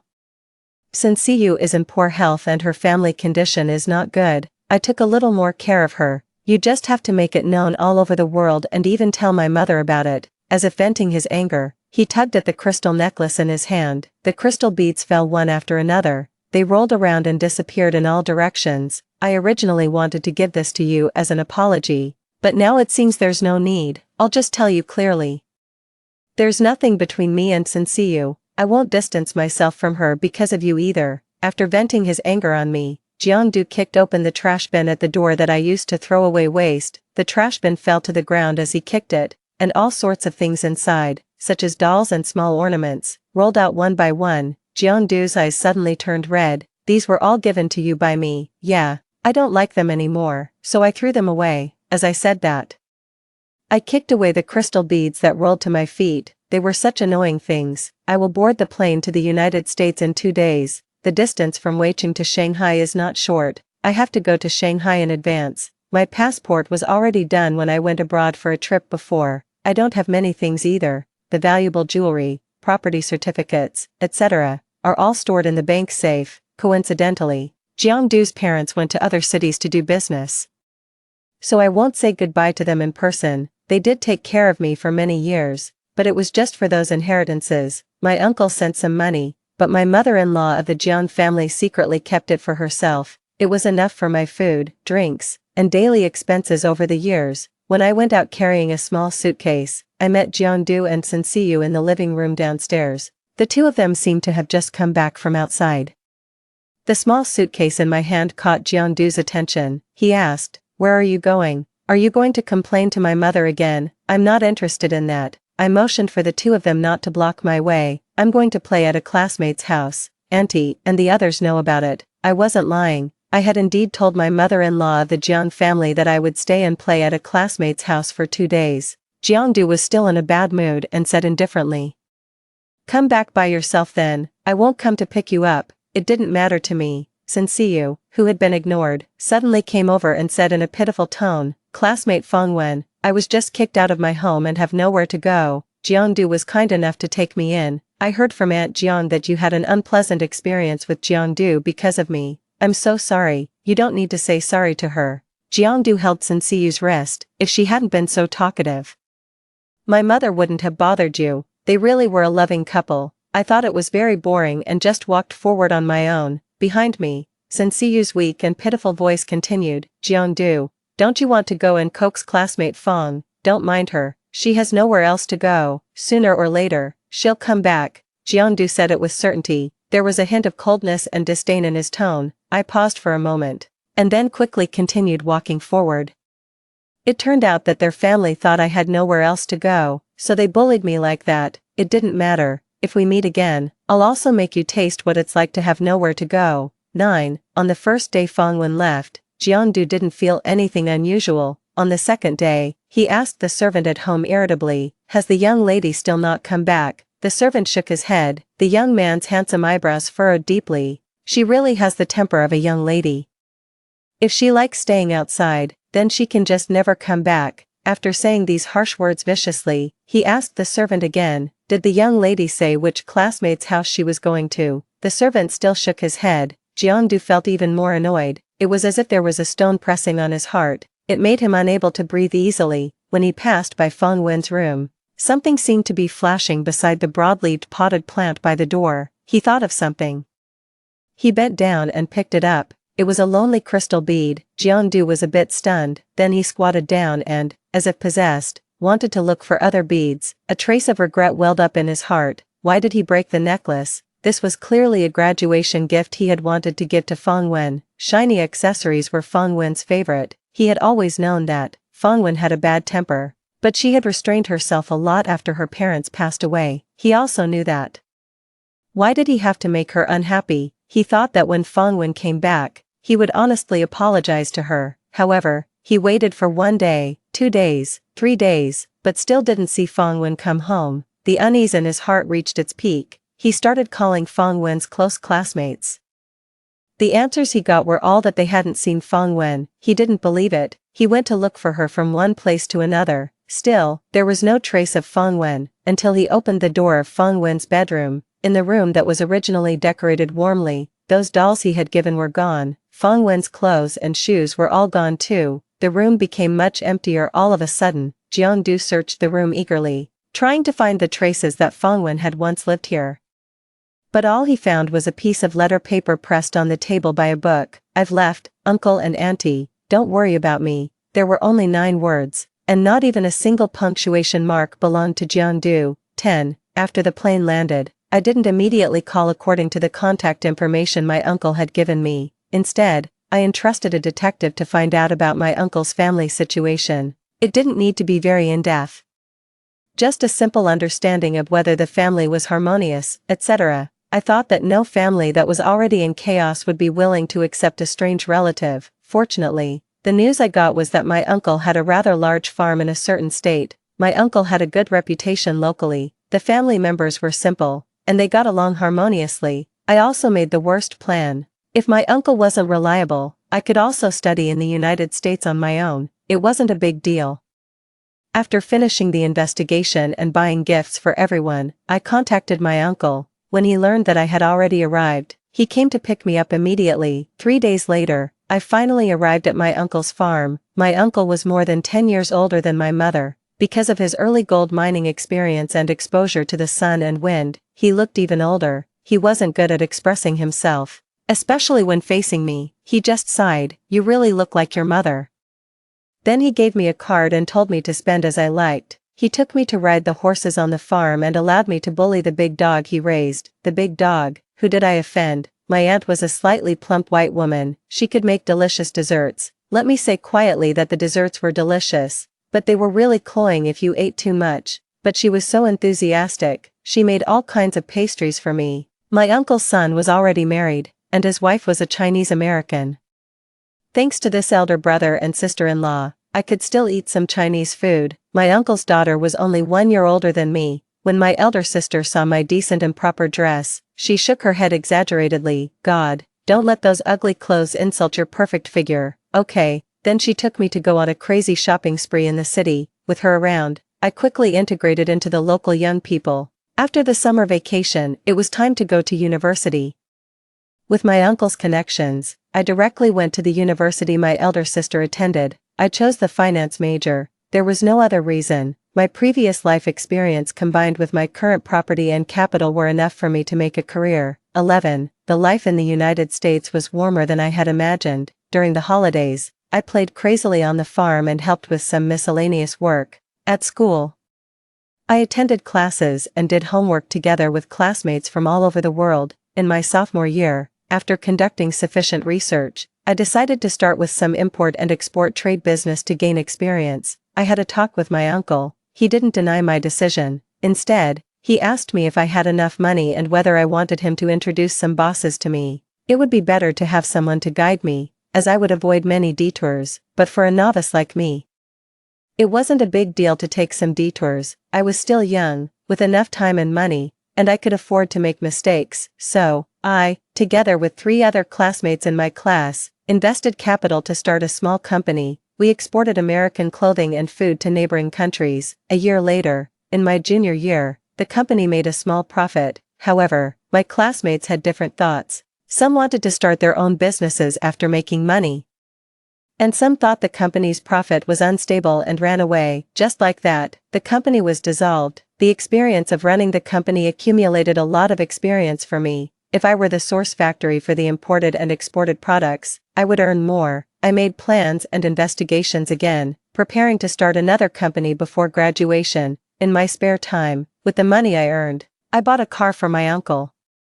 I also bought an apartment near the school for myself and lived with my elder sister. In the apartment, I adopted a lot of stray cats, both the disabled and the healthy ones. I took them all in. When the sunlight shone on the balcony, these fluffy creatures would curl up into a ball. They would nestle at my feet and sleep. I stroked one and played with another, and I suddenly thought of my previous life. I liked cats very much. After much coaxing, I finally got Jiangdu to buy a small Siamese cat. Just after bringing it back, Jiangdu's parents disliked it very much. They said that the cat would affect a pregnant woman. You can't get pregnant anyway, and you still keep this thing. It's so unlucky. The little Siamese cat didn't know what it had done wrong. It curled up in my arms, looking wronged. I had to entrust it to a classmate who also loved cats. I gave money and things and visited it regularly. As I thought about this, I picked up a long-haired big orange cat. It seemed that I hadn't thought of my previous life and the Jiang family for a long time. After all, I was living a very happy life now. I didn't need to recall those unpleasant things. 12. In the second semester of my junior year, my new company was established. It was engaged in the dairy products business. From raising dairy cows to processing dairy products, I would gradually improve the industrial chain step by step. Finally, in the year I graduated, the production chain was fully improved. In this way, I could greatly reduce the cost. Whether it was the business in the United States or the export business, I had the competence to negotiate prices with the other party. After everything was stable, I proposed to go back to China and take a look. My uncle naturally didn't stop me. My elder sister accompanied me back to China. As soon as we landed, my blonde and blue-eyed partner, Anderson, came up to us with a bunch of roses. He was a very standard handsome white man. He could also speak Chinese very well. Feng Wen, are you surprised? I was speechless. Didn't you say you were going to negotiate about the land? If you followed me here, who will deal with that? His green eyes flashed. In your heart, I'm not as important as the company at all, am I? Of course, don't act pitiful. My elder sister covered her mouth and laughed beside me. This guy is as handsome as your bodyguard. Then she secretly gave Anderson a thumbs up. Come on, encouraged. Anderson ran over confidently to pull my suitcase for me. But before he could touch the suitcase, another tall figure stood beside me. He casually pulled up the handle of the suitcase, and he also held an umbrella for us in a gentlemanly manner. The muscular forearm in front of me was very firm. I could vaguely see the outline of the blue veins under the wheat-colored skin. The special car has been arranged, boss. Chen Cheng's voice was rather cold, but his tone was quite gentle. I looked up. and the man's black hair and black eyes came into view. There was no expression on his face, he just stood in front of Anderson, as if he didn't notice him at all. Childish, I thought to myself and got into the car. 13. There were great changes in China. I first went to pay my respects at my parents' graves. When I arrived, in front of my parents' tombstone, a bunch of withered white chrysanthemums was rustling in the wind. Presumably, some of my parents' friends when they were alive had been here. I moved the chrysanthemums away and placed my own bouquet of flowers. I told my parents about my life abroad. I told them about how my uncle took care of me, my aunt's good cooking skills, only for desserts, the unreliable deeds of my elder brother and sister-in-law in taking care of the newborn. When it came to myself, I said that everything was going well. I had relatives I could act coquettishly with and rely on. I graduated as an excellent graduate, and I met many like-minded friends in my business. Don't worry, I'm taking good care of myself. It started to rain, the rain slid into my mouth, and it tasted salty. After our group finished paying our respects, we walked out of the cemetery. Anderson held an umbrella for my elder sister. Chin Ching walked side by side with me. Just then, we happened to brush past a man and a woman. The man was holding a bunch of white chrysanthemums. The woman was running behind with an umbrella, and the words she said were a bit harsh. Even if you come here every day, you won't meet Feng Wen. I'm still pregnant. Why can't you consider my feelings? It was a familiar yet strange female voice. I instinctively turned my head to look. Who else could this man and woman be but Jiangdu and Sensiyu, my elder sister, Anderson? And the others all looked at me when they heard them mention my name. I shook my head, indicating that we should ignore them. Sensiyu kept talking. Jiangdu suddenly stopped, turned around, and snatched the umbrella from her, throwing it away. Can you just let me be quiet? You're really annoying. Sensiyu let out a scream and almost fell down. Seeing that the two of them were about to have a big quarrel in front of my parents' tombstone, I quickly asked the cemetery management to deal with it. As for why I didn't show myself directly in front of Jiangdu, it was because I didn't come back to China for him. I was interested in the current real estate. I came back to talk about business, so I didn't want to get involved with those unpleasant things. 14. It was very unfortunate. When I went to see the old house, I met an elder. He was an old acquaintance of my parents and the Jiang family. He quickly called and told my mother-in-law of the Jiang family that I had returned to China. My mother-in-law of the Jiang family was very excited and asked me to wait for her where I was. You child. Why didn't you tell Auntie when you came back? Auntie was so worried about you. Wait for me to come and pick you up. No, Auntie, I still have something to do. I took the initiative to hang up the phone. I returned the mobile phone to that elder. When the mother and son of the Jiang family rushed over, our group had already taken a car to a hotel in the city. We were going to attend a banquet in the evening. We would have contact with several developers in Weiqing. We would talk about the cooperation matters. The banquet was quite grand. Our group was used to drinking and socializing in the United States, so we were also very comfortable here. During the banquet, I had a pleasant conversation with several bosses. Half of this was due to the fact that I really had my own views on doing business. The other half was because everyone had a slight acquaintance with my parents. I had both connections and economic strength. The business negotiation went smoothly. In the middle of the banquet, there was some commotion at the entrance of the hall. Mr. Zhang, the host, was unhappy and asked what had happened. Boss Jiang doesn't have an invitation but insists on breaking in. Mr. Zhang looked at me. He naturally knew that I had once been adopted by the Jiang family. He smiled and said, the subordinates are just negligent. They forgot to give Boss Jiang an invitation. Why don't you invite him in? I showed a calm reaction on the surface, but in my heart, I secretly found it funny. What forgot to give the invitation? They just looked down on the Jiang family's wealth. Without my financial support, the Jiang family's small company could hardly continue. Moreover, due to various policy changes, the company was almost on the verge of bankruptcy. In such a situation, who would still be willing to pay attention to the Jiang family? I didn't stop Mr. Zhang from letting him in. After all, outsiders didn't know the grudges between me and the Jiang family.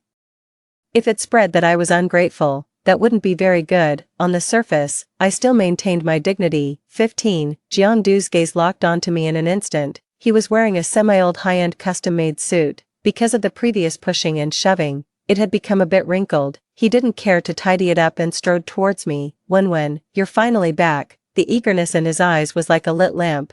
It made his dull eyes shine brightly. I didn't move. Just 1 second before Jiangdu came close, 3 people stood in front of me. My elder sister frowned. Who are you? Anderson put his hands on his hips. Another one. Chen Qing silently rolled up his sleeves and took off the watch on his wrist. We are legitimate business people. When, Jiangdu's eyes suddenly turned red. Why? I don't intend to reminisce with him. Long time no see. I still have something to do. Make yourself at home. Behind Jiangdu, his mother followed closely. Taking advantage of her age, she squeezed over with a shameless face. When, you said, why did you just run away without a word back then? Where have you been all these years? She grabbed my hand and started wiping away tears. I broke free from her little by little. Auntie, you received all the letters my uncle sent back. Why didn't you tell me? Besides, I left a note when I left. Everyone present was very shrewd. After I said these 2 sentences, everyone probably knew what had happened. It was nothing more than that Zhang's mother had withheld my uncle's letters and tried to prevent me from looking for my relatives. She didn't do such a thing because she liked me too much. It was because she liked the property under my name too much. I don't need to make it clear, it's enough that everyone knows. Zhang's mother immediately stopped crying. She forced a smile and said, Wen, don't be angry. How could I know if it was a hoax or not? By the way, Jiangdu looked for you for a long time after you left. You two should have a good chat and catch up. As she said that, she forcefully pulled Jiangdu beside me. Jiangdu didn't say anything, just stared at me with red eyes. His gaze made me very uncomfortable. I frowned. And Chen Qing came over and told Jiangdu to keep some distance from me. The boss doesn't like others getting too close. Anderson stood on the other side and blocked him. Hey, even I, who am so handsome, couldn't catch her. You'd better give up quickly. Jiangdu didn't look at these 2 people and stared at me, asking, why did you leave? Do you know how long I've been looking for you? I shook my head. I don't know, and I don't want to know. 16. Jiangdu choked. He took out a crystal necklace from his pocket. I fixed this. The day I went to find you was to make up with you. Wen, I'll never be muddle-headed again in the future. He spoke so sincerely, and the light in his eyes flickered. Anderson glanced at the crystal necklace and laughed. I mean, can such a worthless thing be given as a gift? Jiangdu looked at me deeply. I'll get you anything you want. Please, don't ignore me. I've never cared about the value of a gift, in the past. The cloth dolls that Jiangdu casually gave me would make me happy for a long time. I was happy because of the person I liked. Now, not only do I not like Jiangdu, but I'm even too lazy to waste my feelings of disgust on him. He's too weak, putting aside the emotions that blinded me in my previous life. He is not worth being my opponent at all. I still prefer the way you were unruly. I smiled. The way you thought you could control me was quite interesting. Wen, those were just angry words. He hurried to explain. I thought, oh, it doesn't matter. I took a glass of champagne from the waiter and said indifferently, does your wife know that you came to see me? Don't delay my business negotiations. Okay. Jiangdu's lips twitched, as if he had been greatly shocked. In my previous life, if I wanted to say one more word to him, he would say, don't delay his work. His work was to have sex with Sensiu every night and have children. The whole family was very happy. Seeing that I was about to leave, Jiangdu panicked. Don't go. Can we start over? This time, before I could speak, my elder sister splashed a glass of wine in his face. Have you no shame? You have a wife but still dare to provoke my sister. This time, all the color drained from Jiangdu's face. I didn't mean to hide the fact that I'm married. Wen, I just want to win you back. Don't be angry. Sensiu and I was an accident. She drugged me, and that's why I made a mistake, all these years. I've been as pure as jade for you. Wait a minute, don't insult the words as pure as jade. Okay, what do I have to be angry about? In the end, Jiangdu and his mother were invited out by Mr. Zhang. After the banquet ended, Jiangdu was still waiting to see me. Unexpectedly, Sensiu came over with a big belly and started punching and kicking him. I'm carrying the seed of your Jiang family. And you still can't forget another woman. Are you even human? Women during pregnancy are naturally irritable. Instead of coaxing her, Jiangdu thought her shouting was too annoying. He told her to get out and go home. In the end, the 2 of them actually fought. Then, Zhang's mother pushed Sensiu down. Crimson liquid trickled down her leg. I withdrew my gaze and got into the car. Jiangdu directly left his wife, who needed to be sent to the hospital, and chased after my car. He kept shouting my name. He's really infatuated. My elder sister said with a look of disgust, he's a total scumbag. I corrected her. He's not infatuated with me. He wants to use our past relationship to move me and make me help the Jiang family. A person like him only loves himself. 17. The cooperation negotiation was quite successful. I will invest together with Mr. Zhang and others to undertake the largest new emerging shopping mall in Weiqing. Due to the preliminary preparation work, I still need to stay in the country for a while. Anderson went back to our home country first. Before he left, he repeatedly told me, "There's an old saying in Huagua, a good horse doesn't turn back to eat the grass, don't make up with that guy." Also, the bodyguard Chen Qing won't do either. His monthly salary can't even afford your watch. With such big muscles, he looks like he's good at fighting. Chen Qing walked over silently. "Boss, I also have a martial arts hall. And the monthly profit." I gave the two of them a glare. "I can buy things myself. Currently, I just want to make money. If you delay my making money, I'll fire both of you." Anderson glared at Chen Qing and angrily boarded the plane. Chen Qing silently pulled his sleeves down a bit. It seemed that he wanted to cover his muscles, but with his broad shoulders and narrow waist, he could hide his arms, but not his solid pectoral muscles. So childish. Jiang Du came to look for me several times. Later, he was too preoccupied with his own problems and gave up. After Chen Xiyu had a miscarriage, her relatives from her hometown swarmed over. They came to Weiqing and demanded an explanation from Jiang Du. The Jiang family's company's profits had already been dismal. With the interference of Chen Xiyu's relatives, it directly declared bankruptcy. They also found a very good lawyer to help Chen Xiyu fight the divorce lawsuit against Jiang Du. Chen Xiyu got most of the remaining property of the Jiang family. Zhang's father hanged himself at the company's old site due to the bankruptcy. Zhang's mother went crazy all day long because of the shock. She talked to the air every day and scolded the non-existent daughter-in-law on her own. "If you don't take the medicine, how can you give birth to a son for our family? If you don't kneel to the Bodhisattva, how can you give birth to a son for Adu?" Later, Zhang's mother went to the street and threw a tantrum. She was hit by a passing vehicle, and she ended up paralyzed in bed. Jiang Du begged Chen Xiyu for some money to treat his mother. Most of Chen Xiyu's money had gone into her relatives' pockets, and she simply couldn't take it out. Moreover, Chen Xiyu held a grudge against the Jiang family and wouldn't help even if she had the money. The two of them started arguing again. This time, Jiang Du attributed all his misfortunes to Chen Xiyu. During the fight, he took out a knife. It directly led to Chen Xiyu's death. Jiang Du was quickly arrested. And I, very kindly, went to the hospital to visit Zhang's mother. I paid her medical bills, by the way. Everyone praised me for being affectionate, but they didn't know that I hired the worst nurse for her. She soon had bedsores all over her body. She stank all over. I stood beside her and smiled at her. "Auntie, you have the memories of your previous life, right? When you were torturing me, did you ever think that one day you would fall into my hands? You clearly knew that Jiang Du had someone else outside, but you still blamed me for not being able to have children. When I was taking medicine and being punished to kneel, you were enjoying the family happiness with Chen Xiyu's child. You should also taste my pain." Zhang's mother opened her eyes angrily and waved her hands. But she couldn't even touch my sleeve. She could only open her mouth and let the saliva flow out. Her eyes were full of unwillingness. "I won't let her die. Just let her live on in this pitiful state." Before Jiang Du was executed, he requested to see me. I agreed. Facing me, he cried and repented. He said that many memories that didn't belong to him emerged in his mind. He saw that his indifference to me in his previous life had caused me to live a lonely and miserable life. "Can you forgive me? I love you." The reason I couldn't face my own heart is because I wanted to get rid of my parents' control. I've always listened to them, but when they told me to love you, I lost my mind and wanted to do the opposite. How childish. I've lost everything now. He sobbed. I shook my head. He actually smiled. It's okay if you hate me. I'm so miserable in this life. Let it be my retribution." This time, I couldn't help but laugh. Retribution? How could there be such a coincidental retribution? In the reflection of the glass window, my somewhat excited eyebrows and eyes were shown. "Do you think that the downfall of your company was all due to the environment? Do you think it was just a coincidence that Chen Xiyu could find the location of the banquet?" Jiang Du's mother was still joking. "Wenwen, do you like our Jiang Du? Shuxin, could those relatives from the village really find a top-notch lawyer team for her?"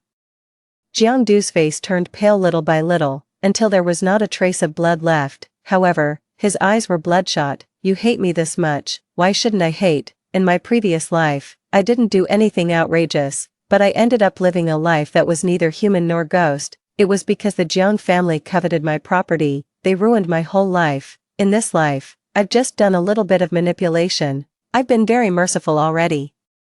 Those choices were also the choices made by the Jiang family themselves. I stood up and the last words I left for Jiang Du were, "I'll bring the news of your execution to your mother." I walked out of the prison and got into the special car. The black car drove through the rain curtain. The newly divided commercial area already had the embryonic form of tall buildings. My future is coming. Story 2. In my previous life, I was swept away by a flood while trying to protect my sister. Years later, when we reunited, my parents forced me to take the blame for her. I died in prison, full of resentment, witnessing their wicked deeds. If I must die, as long as Qian is safe, it's alright. When I opened my eyes again, I had returned to the day of the flood. I pried my sister's fingers off one by one, smiling unrestrainedly. Hold your breath, sister is letting go now. The day after I learned that I was the tortured female protagonist, I was reborn. Sister, hold on to me, I don't want to die. In the midst of the storm, Lu Qian clung desperately to my hand, leaving trails of blood on my skin. My body shivered, and I suddenly realized I was no longer a spirit. I had truly been reborn on the day my twin sister Lu Qian disappeared. Before I could rejoice, the wooden stake beneath us started to crack. We were trapped here. The rain continued to pour, the stream flowed like a waterfall, and the stake was about to give way. In my past life, in an attempt to save Lu Qian, I pulled her onto the stake too, but the first thing she did was push me into the water. Sister, this stake is too thin, it can't hold both of us, so, could you be generous and let me have it? Before I could recover from my shock, I was swept away by the raging currents. When I awoke, I had hit my head in the torrent and spent my days dazed in a secluded mountain village, beaten and insulted. I lived a life that was neither human nor ghost-like. 15 years later, my biological parents took me back to provide for my education. I thought they were there to make up for the lost affection, but all their care was to make me take the fall for my sister, who had fled after causing an accident. Yan, it's not that mom and dad are biased. We've invested so much in Qian over the years. She's still so young, has such a bright future, and she's about to marry the wealthiest man locally. We really can't afford to waste her youth in prison. Yes, Yan. Actually, spending a few years in jail isn't that long. We'll take care of everything for you. Once you go, you won't suffer any injustice. When you get out, Mom will definitely take you back home and take good care of you. They seemed earnest, like parents who truly cared for their daughter. But even with my compromised intellect, I knew that being in prison was no good. I struggled to escape, but was restrained by the bodyguards they brought and was forced into the police station to take the blame. The verdict came quickly. Lu Qian and I, being identical twins, looked extremely alike. With a little makeup, hardly anyone noticed the switch. I spent 5 years in prison, but the days were not as good as Lu's parents had promised. Being frail, I became a target for bullying in prison. Not only did I have to do the dirtiest and toughest jobs, but I also faced endless beatings.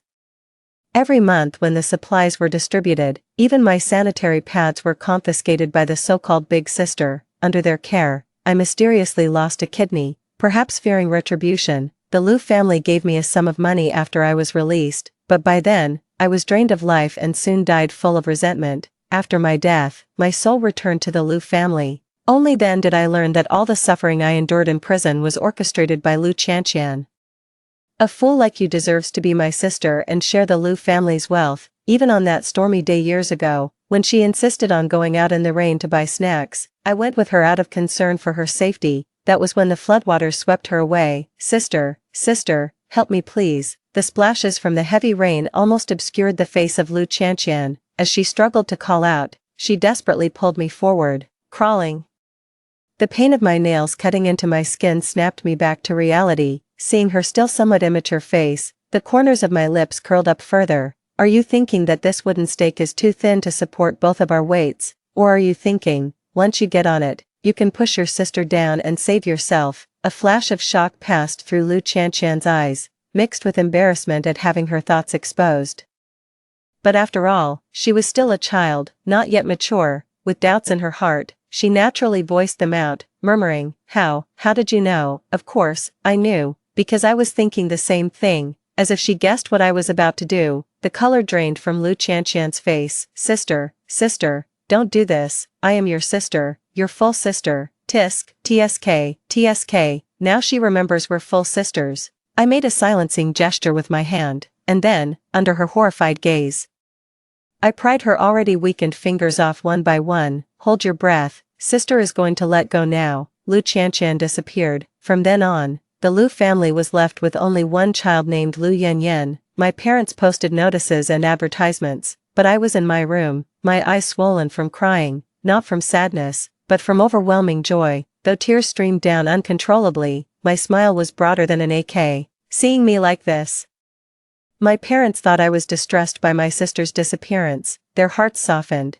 and they couldn't bring themselves to scold me. My dear, it's not your fault, your sister was too naughty. If she hadn't insisted on going out to buy snacks, you wouldn't have had to chase her out in the storm. It's good that you're safe. Let's just be a happy family of 3. Parents always favor the child by their side. It used to be Lu Qianqian, but from that moment on, the scales would forever tip in my favor. I couldn't help but wonder, what would Lu Qianqian think if she heard this? Certainly, she wouldn't feel good. As for why I'm so sure she'll come back, that's because, after I died, a voice in my head told me that my sister and I are the protagonists of 2 different novels. She holds the script of an uplifting female lead, who, despite early hardships, will have a smooth life after turning 20. So, at the latest, in 15 years, Lu Qianqian will definitely be found by the Lu family. As for me, I'm the main character in a family drama novel, holding a Dark Lotus persona but ultimately unable to resist the plot's direction, forced to endure physical and emotional torment, and finally using my death to punish the Lu family. But what good does that do? They continue to live well without a scratch. How could that be considered repentance? Fortunately, heaven has given me another chance to be reborn. This time, I won't be naive or foolishly manipulated. Those who hurt me will definitely pay the price they deserve. I laid out a piece of white paper and analyzed my situation in detail. In this life, my advantage lies in being physically healthy and mentally clear, and having been reborn once, I am familiar with the plot and can take some early advantages. My disadvantages lie in areas like perspectives and knowledge, things I never touched in my past life. So, the next step is naturally using these 15 years to fill in the gaps and ensure Lu Qianqian can never catch up to me again. However, this requires strong financial support. I searched through the information in my mind and vaguely recalled from a previous life. There was a peddler who came to our village to collect chicken feathers. He said that in the south there was a minimum guarantee, exchanging chicken feathers for sugar. One could even get a large villa. It was only later that I realized this was the time of economic reform and opening up. Many people stood at this turning point and made a fortune. Calculating the years, now is the perfect time to start a business. Thus, I subtly hinted this information to my parents, telling them that a classmate's parents were in the South, making at least 30,000 a month. These two, one driven by status and the other by greed, wouldn't have tried to keep Lu Qianqian marrying into a wealthy family by pushing me into prison.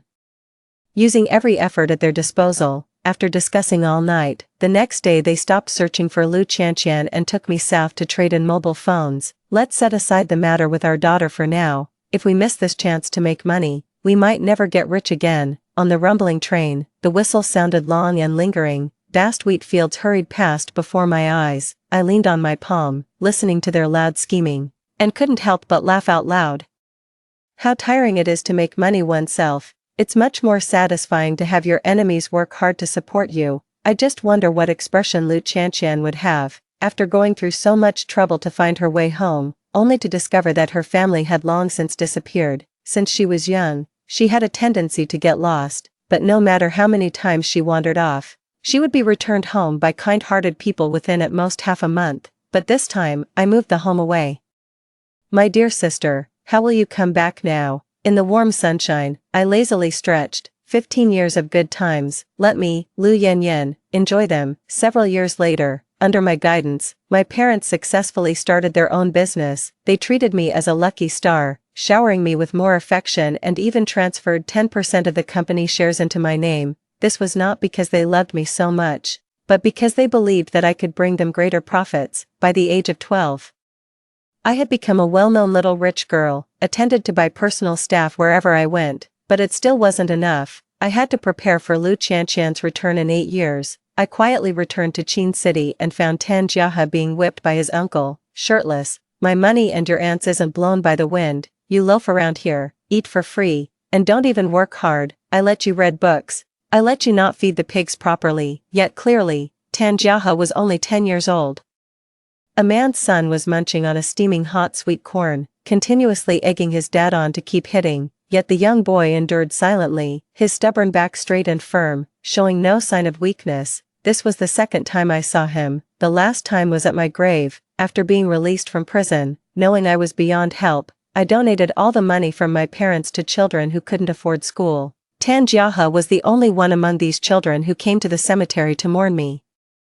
At that time, he had succeeded in his endeavors, while I had been trapped at the tombstone for 10 years. It was the small daisies he brought that freed my spirit, allowing me to live another life. In the end, I spent 5,000 yuan to sever his ties with his aunt's family. When the money was handed over, the disbelief in the young boy's eyes turned into shimmering tears. Despite being 2 years younger, he was much shorter than me. I bent down and reached out my hand to him.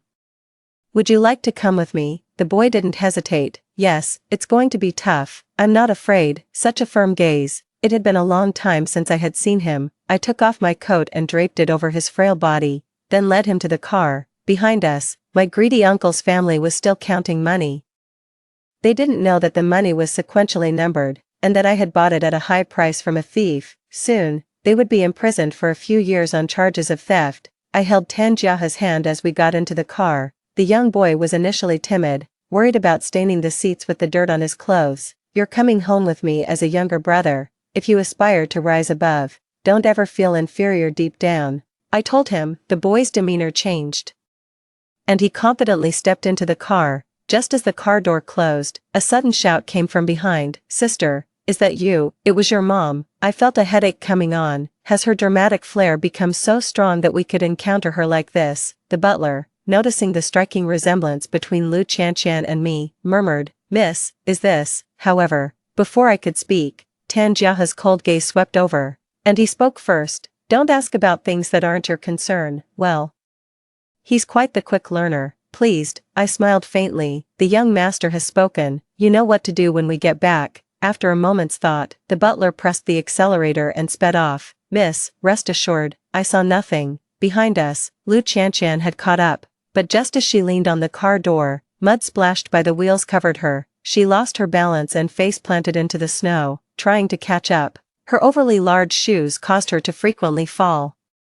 I couldn't help but laugh. Only when her ridiculous figure completely disappeared from view did I turn away. Tanjiahe was staring at me intently. His hands were clenched into fists, and veins were visible under his pale skin. I asked him what was wrong. After a long silence, he finally said, I won't let you regret buying me. In the warm breeze of the car, the young boy spoke deliberately. Silly boy, of course, I won't regret it, because I knew that in just 5 years, you would become the most outstanding strategist in Qin City, and also the sharpest dagger I wield against the Lu family. 8 years flew by. On my 20th birthday, Lu Qianqian disguised as a waitress and sneaked into the venue. Amid the superficial small talk of the crowd, she suddenly knelt before my parents. My mother was startled and exclaimed, Where did this lunatic come from? Tears slowly streamed down Lu Qianqian's face. Mom, Dad, don't you recognize me? I'm Qianqian. She clung desperately to my mother's skirt hem, her face filled with disbelief. In her previous life, she was a delicate young lady. This time, however, due to constant exposure to the elements, both her hands were rough and worn, like frostbite scars that had recurred without proper treatment. A look of disgust flashed across my mother's eyes. That look was identical to the one she had given me in a remote village in her previous life. Children are acutely aware of their parents' subtle emotions. Lu Qianqian stiffened as if stung, instinctively shrinking back. Whispers started among the crowd. Could it be that the Lu family has an illegitimate daughter? She does look a bit like Miss Lu. Are you blind? This waitress is dark and thin. How can you see any resemblance? Perhaps due to malnutrition. In this life, Lu Qianqian hadn't developed the curvaceous figure of her past. Her skin was deeply tanned, and she had a physique like a bean sprout. Watching quietly from the second floor, Tanjiahe appeared just in time and whispered, The surveillance has been taken care of. No one will know we let her in. I responded softly with a took his hand, and went downstairs. As we approached, my father's face was already stern. He had the servants take Lu Qianqian away first, probably because he recognized her. That was originally the best way to handle it, but Lu Qianqian was not appreciative. I don't want this. Suddenly, she screamed in the crowd, pushing over a massive champagne tower. I've suffered for over a decade outside, and now that I've finally come back, why won't you recognize me? She wanted to cause a scene to force the Lu family to acknowledge her identity publicly, but she didn't realize that a rich person's gathering isn't just a party, it's also a venue for facilitating business deals. My parents wanted to close a major deal today and naturally wouldn't allow any disturbances. Moreover, she was trying to drag me into her mess. Where's Lu Yanyan? It was Lu Yanyan who pushed me into the water all those years ago. Mom and Dad, you have to stand up for me, she accused me impatiently, but before she could finish, a sharp slap landed on her sunburnt, dry face. You disgrace. Do you think you can tarnish my family's daughter? I must say, the old man reacted quite swiftly. In today's setting, an insult to me was a direct affront to them. Insulting me was like slapping their own faces. So, without my needing to act, my father naturally intervened. Seeing the situation had escalated enough, I pushed through the crowd and helped the stunned Lu Qianqian to her feet. Bending down to dust her off, I whispered in her ear, "Do you think our parents would believe you, a crude girl from the countryside? How could you ever be more important than a daughter they meticulously raised?" I returned her words from another life back to her exactly as she had said them. Lu Qianqian shuddered all over, reminded of the vast difference between our current statuses. Like a deflated chick, she was dragged out of the venue by security called by Tan Jiahe. My parents looked displeased, and I consoled them a bit before queuing up a string quartet performance I had prepared earlier. The party quickly returned to its lively state. Everyone praised my kindness and propriety. A few aunts even affectionately asked if I was engaged yet. In these circles, gossip and scandals are merely conversation starters. Interests are the eternal rulers. I responded to each in kind, presenting myself as the perfect lady of the house. Afterward, I took my parents to a suite to rest. My mother patted the back of my hand and sighed softly. Lucky for us to have Yan Yan, born on the same day, but your sister doesn't have half your wits. My father also muttered under his breath. She's only just returned and already causing trouble. Had I known, it would have been better if she'd died out there, facing a daughter who had suffered for years. Their first reaction was to scold her. I glanced at Lu Qianqian hiding behind a folding screen. With such cold-blooded parents, even I felt chilled, let alone her, returning with full hopes. A stab in the heart, so cruel. Indeed, her figure wobbled, nearly unable to stand. Suppressing a smile, I pretended to console. Don't say that. After all, Qianqian is part of our family. My father sighed in frustration. Enough, let's take her home first and let Yan Yan teach her properly. They were about to embark on a project in Europe and had no time to deal with Lu Qianqian. I smiled. Don't worry, leave her to me. The simple truth of karma. I had long wanted to teach her a lesson. 6. After Lu Qianqian was settled in the old house by her parents, they left for France with Tan Jiahe early the next morning. When I got up, I heard Lu Qianqian arguing with the nanny. Wu Ma, what do you mean by throwing away the clothes? Wu Ma sneered disdainfully. Sorry, my miss is a clean freak. She doesn't wear clothes that others have dirted. Last night, after the party, the butler went to fetch Lu Qianqian's luggage, but with a grand gesture, she declared, "What status do I have now that I should settle for such low-end stuff?" In front of the butler, she burnt her old clothes to ashes. So, when she returned last night, she had no choice but to wear my pajamas. Unexpectedly, this morning when I woke up, I saw Wu Ma tossing the pajamas Lu Qianqian had changed out of into the trash. Lu Qianqian grabbed Wu Ma, demanding an explanation. I only wore it once, how could it be dirty? Wu Ma huffed, muttering softly. Don't you know yourself how they got dirty? 20 years ago, Wu Ma's husband ran off with a nightclub hostess, leaving behind his mentally challenged son, depending solely on her, and according to Tan Jiahe's investigation, before returning to the Lu family, Lu Qianqian had also worked in a nightclub. I had intentionally let slip this information to Wu Ma last night, and sure enough, it exploded today. The two quarreled incessantly. Lu Qianqian grabbed Wu Ma by the hair, swinging at her from both sides. Wu Ma was not to be outdone. Being a distant relative of her mother, she was used to throwing her weight around. Though she didn't dare to curse openly, she used underhanded tactics to leave several red marks on Lu Qianqian. I remembered in my past life, I had also briefly stayed with the Lu family. Back then, Wu Ma, under Lu Qianqian's instigation, humiliated me in every way. Only at that time I was naive, thinking even those who fed me stale buns were kind. I knocked on the glass door, the crisp sound bringing them back to their senses. Wuma looked at me, flustered. Miss, you, dock a month's salary. Lu Qianqian looked triumphantly at Wu Ma. Did you hear that? I am the young mistress of the Lu family, and you are nothing but a dog of the Lu family, tired of living, are you? Before she could finish, I continued, no going out for a month. That stunned Lu Qianqian. Why? There was no why. In the Lu family, I had absolute authority.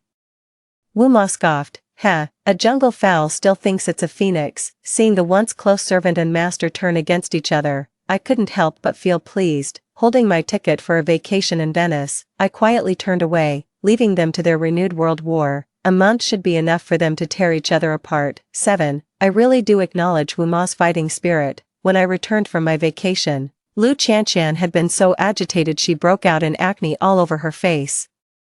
This only added insult to injury given her already modest looks. When my father returned and saw her swollen, pustule-covered face, he actually made her eat in the kitchen alone. The reason? She was dampening the whole family's appetite. I had to pinch my thigh blue to keep from laughing out loud. Lu Qianqian, carrying her bowl, shot me a venomous look as if to say, you just wait. But the protagonist of a thrilling tale always finds her footing quickly, under our parents' arrangement. She enrolled in the same prestigious school I attended. During the opening ceremony, as I, representing the returning students, took the stage to speak, I found a flattened dead toad in my speech notes, tiny, but enough to drive me mad. Below the stage, Lu Qianqian smiled with ill intent. Only she knew that ever since I was little, I've been terrified of those slimy, slippery things. But those tricks are outdated. In my past life, after I was found, my parents placed me in her class. Lu Qianqian secretly put several dead toads into my backpack. The cold, stiff touch awakened the fears I had harbored since sleeping under the bridge, causing me to scream in class and further solidifying the rumor that the eldest daughter of the Lu family was a fool. During my brief time at school, I was isolated, slandered, and bullied, until my parents dragged me to take the blame for her. But not this time around. Years ago, I deliberately rented a dark, damp basement and forced myself to stay in the same room with them. The first time lasted only half an hour. When Tan Jiahe pulled me out, my lips were pale, but I asked him to lock me in a little longer. It took me 3 months to completely overcome my fear of amphibians. With a scornful smile, I calmly closed the folder containing my speech and took the microphone. As the representative of the senior students, I hope everyone understands, swearing cleanses your mouth.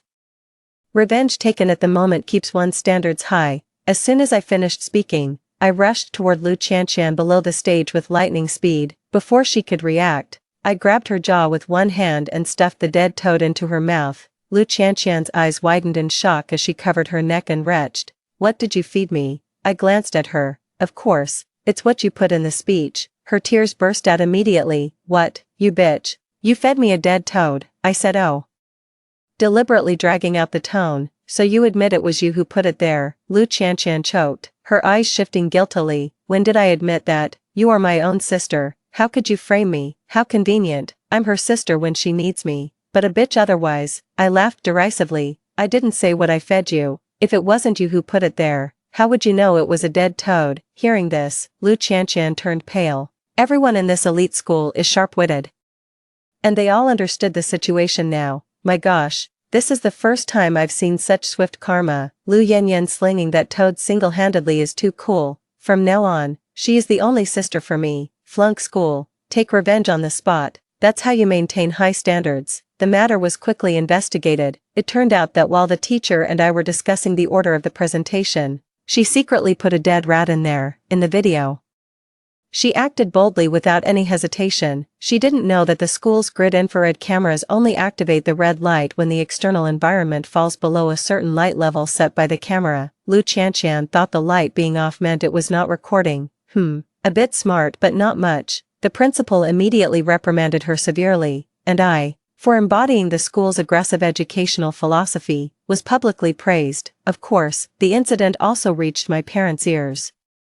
Without a word, my father slapped me again. I sent you to school to learn, not to cause trouble. Can't you be more like your sister and give us peace of mind? My mother initially wanted to intercede, but seeing me frantically washing my hands since I got home, as if traumatized by the dead toad, She also started to scold her. Thank goodness you were just scared. If something had happened to your sister, I would have dealt with you severely. At the last banquet, several industry leaders hinted at arranging a business marriage with their sons. At times like these, of course, my parents would prioritize my well-being. That evening, Lu Qianqian was punished to stand facing the wall and reflect on her mistakes. One evening, as I went out to use the restroom, she was still there, wiping tears against the wall. I couldn't even be bothered to look at her, yet I couldn't resist taunting her. Why bother me when you're already in trouble? Unable to hold back any longer, Lu Qianqian burst into tears. At the freshman orientation, I quickly made a name for myself. Lu Qianqian,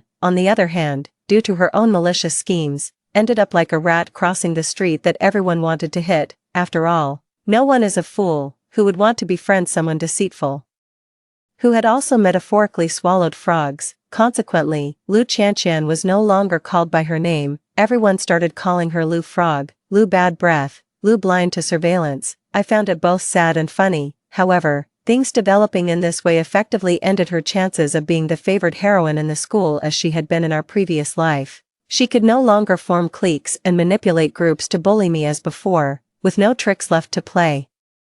Lu Qianqian was forced to lay low for a long time, but was that enough? She needed to experience both physical and mental torment, endure all the hardships I had faced in my past life, to repay her debts. In the evening, I asked Tan Jiahe to join me for a play, and on the way, I presented him with an admission letter. Do you want to be my classmate? 8 years ago, he and I had left Qin City together. Back then, I did not take him home but arranged for him to stay in an apartment under my name. Knowing how stifling traditional road education could be for a genius like him, I personally selected 10 industry experts to be his tutors. With talent and hard work, the current Tan Jiahe excelled in everything from financial mathematics to etiquette, horseback riding, tea ceremony, and golf. He didn't really need to go to school with me, but I needed to give Lu Qianqian a reason to continue her antics. He looked puzzled as he took it. Why suddenly think of sending me to a proper school? I kept a straight face and enticed him. I thought getting an MBA might be good for expanding your network, especially since you'll eventually run the Lu Corporation. He pondered for a moment. You want me to provoke Lu Qianqian, don't you? I was startled. How clever this kid was. Although all his skills were cultivated based on Lu Qianqian's preferences, I had never mentioned this to him before, yet unashamedly, I asked, how did you know? He gave a resigned smile. You're not one to undertake pointless tasks, yet, you're having me enroll in an MBA program I could easily pass, and the only variable in this scenario is Lu Qianqian. I guessed it's about her. Plus, you seem to really hate her. Being outsmarted by someone 2 years younger irked me. She has done things to me that are unforgivable. Don't try to persuade me to be more forgiving, or I might just throw you out of the car. I showed off my fist, as large as a sandbag. Tan Jiahe laughed, his warm palm enveloping my hand, gently pressing it down. I won't. Those 2 simple words were resolute and powerful. After I sort out the stocks for the Lu Corporation, I'll enroll. I leaned against his shoulder, swaying the glass in my hand. No rush. Lu Qianqian isn't going anywhere, he softly agreed, taking the glass from my hand. We still have 20 minutes to our destination. Get some more sleep. All right. I obediently closed my eyes. After some time, Tan Jiahe slightly tilted his head back, finishing the remaining liquor in one gulp where my lips had touched. He then lowered his head, lost in thought. He thought I was asleep, but I wasn't. With my eyes slightly narrowed, I watched as a blush crept up his ears and then slowly faded away. I smiled like a fox that had caught a rabbit. Indeed, when the teacher introduced the transfer student Tan Jiahe, Lu Qianqian's eyes lit up. She couldn't hide the admiration in her eyes. Her entire being was like the thawing spring waters of March, rippling with excitement. She sent love letters and chocolates in turns and even offered a hefty sum for Tan Jiahe to be her boyfriend for a few months. When he didn't agree, she followed him to the restaurant. What would you like to eat? My dad is really rich. I can treat you to anything you want. Seeing her monopolize the seat, Tan Jiahe furrowed his brows. This seat is taken. Where? I don't see anyone. Lu Qianqian looked around. She attempted to continue the conversation, but Tan Jiahe stood up and sweetly called her sister. Wow, I never realized he was so good at handling situations. I cleared my throat and raised an eyebrow at Lu Qianqian. Aren't you going to move, or are you waiting for me to order you some spicy frog? A wave of sticky, nauseating memories surged, causing Lu Qianqian's scalp to tingle. and she reluctantly walked away. Over the next few days, Tan Jiahe kept calling me sister and followed me around. Lu Qianqian watched all this, grinding her teeth in frustration. In this life, all of Lu Qianqian's parents, friends, and loved ones were revolving around me. Given her temperament, it was no surprise she was going crazy. Several times, she wanted to lock me in the bathroom to vent her frustration, just like she had in a previous life, but I had been practicing Sanzhou for 15 years, and escaping from a bathroom stall was no challenge for me. The first time, when Lu Qianqian was exhausted from splashing water inside, I casually pushed open the stall door. Oh, getting some exercise. The second time, she got smarter and locked the adjacent door too, but I caught her hands and feet and locked her inside instead, leaving her drenched like a drowned rat. The third time was even more unlucky. The school guidance counselor was also on that floor. It's often said that a person is most vulnerable when using the restroom. The counselor, pants not even pulled up, caught Lu Qianqian by the hair and immediately called her father, but her father was too busy dealing with a hostile takeover of his stocks to care about her. Her mother couldn't be bothered either.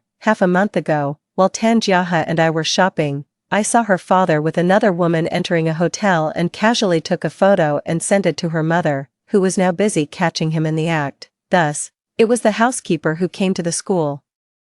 I fanned the flames on the side. Every time there's a parent-teacher meeting, my parents fight over who gets to come. Why don't yours want to show up for you? Lu Qianqian bit her lip hard. Didn't you hear what the housekeeper said? They're just busy. Oh, she actually believed that. I suddenly remembered a recording I had saved from years ago and played it from my phone. It was a perfect imitation of my mother's voice from back then. My dear, don't blame yourself. It was your sister being too naughty. If she hadn't insisted on going out to buy snacks, you wouldn't have had to chase after her in the storm. It's good that you're safe. Let's live well, just the three of us. The recording ended. I smiled subtly. Did you hear that?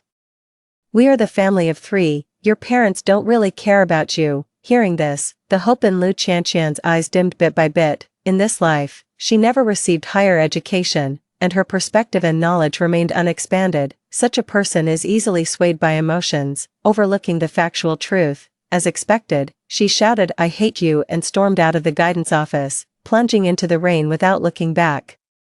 Without a second thought about the authenticity of the recording, well, hate if she must. If you don't hate me, where would my pleasure for revenge come from? Lu Qianqian hadn't been to school for several days. Little did I expect, her absence was all part of a grand scheme against me. I synchronized her purchase records and was surprised to find she ordered an aphrodisiac hallucinogen.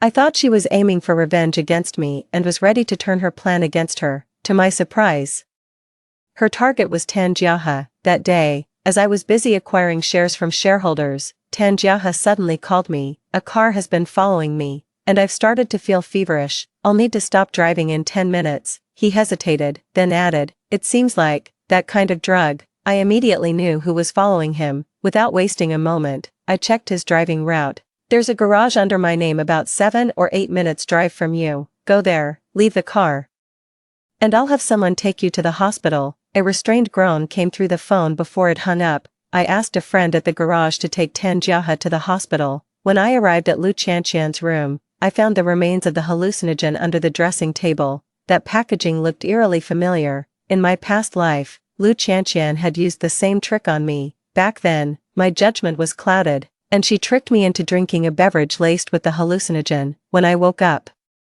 I found myself in an unknown suburban area. Wu Xiaohai, the foolish son of Wu Ma, was on top of me, nearly deranged. That night, the storm raged. The dark night and the crimson intertwined into a distressing backdrop in my memories. Cries and calls for help violently pounded my swollen eardrums. I tried to call for help, but Wu Xiaohai, prone to violence, broke my fingers one by one. Desperate, I prayed for my parents to rescue me, but until dawn, my phone lay quietly in the nearby bushes. They never cared about my disappearance. After venting, Wu Xiaohai casually disposed of my body. Only an unknown elderly woman covered my exposed body with a mat. She called the police, but the Lu family, fearing a scandal would affect the stock market, insisted on keeping my death a secret. Then the truth was buried under the yellow soil, with no echoes around, holding the vial of the hallucinogen. My heart trembled fiercely. Brilliant, absolutely brilliant. I had waited over a decade for this moment.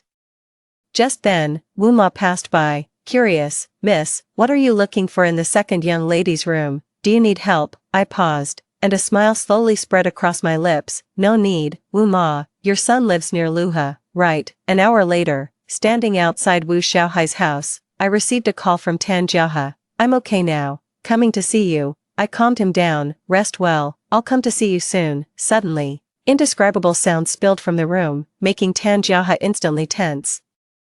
Where are you? Are you in danger? He even started to get out of bed. I quickly told him to lie back down. I'm fine, it's Lu Qianqian. He sighed with relief and finally settled down. I'll wait for you at the hospital. After hanging up, I listened again at the corner of the room. This battle would take a while longer. I handed my camera to my subordinate. Make sure to capture everything, especially the faces. Lu Qianqian, this time. I won't let you get away. In the hospital. The smell of disinfectant was overwhelming. I peeled an apple leisurely. Tan Jiahe looked helpless. Stop peeling, you're almost down to the core. I looked down and indeed, I had been a bit harsh with the knife. Then don't eat it. He snatched the nearly core-only apple. I don't mind, yet he seemed a bit reluctant to look at me. Fine, I put down the knife and picked up my bag. Take care of your injury. I'm heading home for a bit. He looked puzzled. Is there something else? Of course.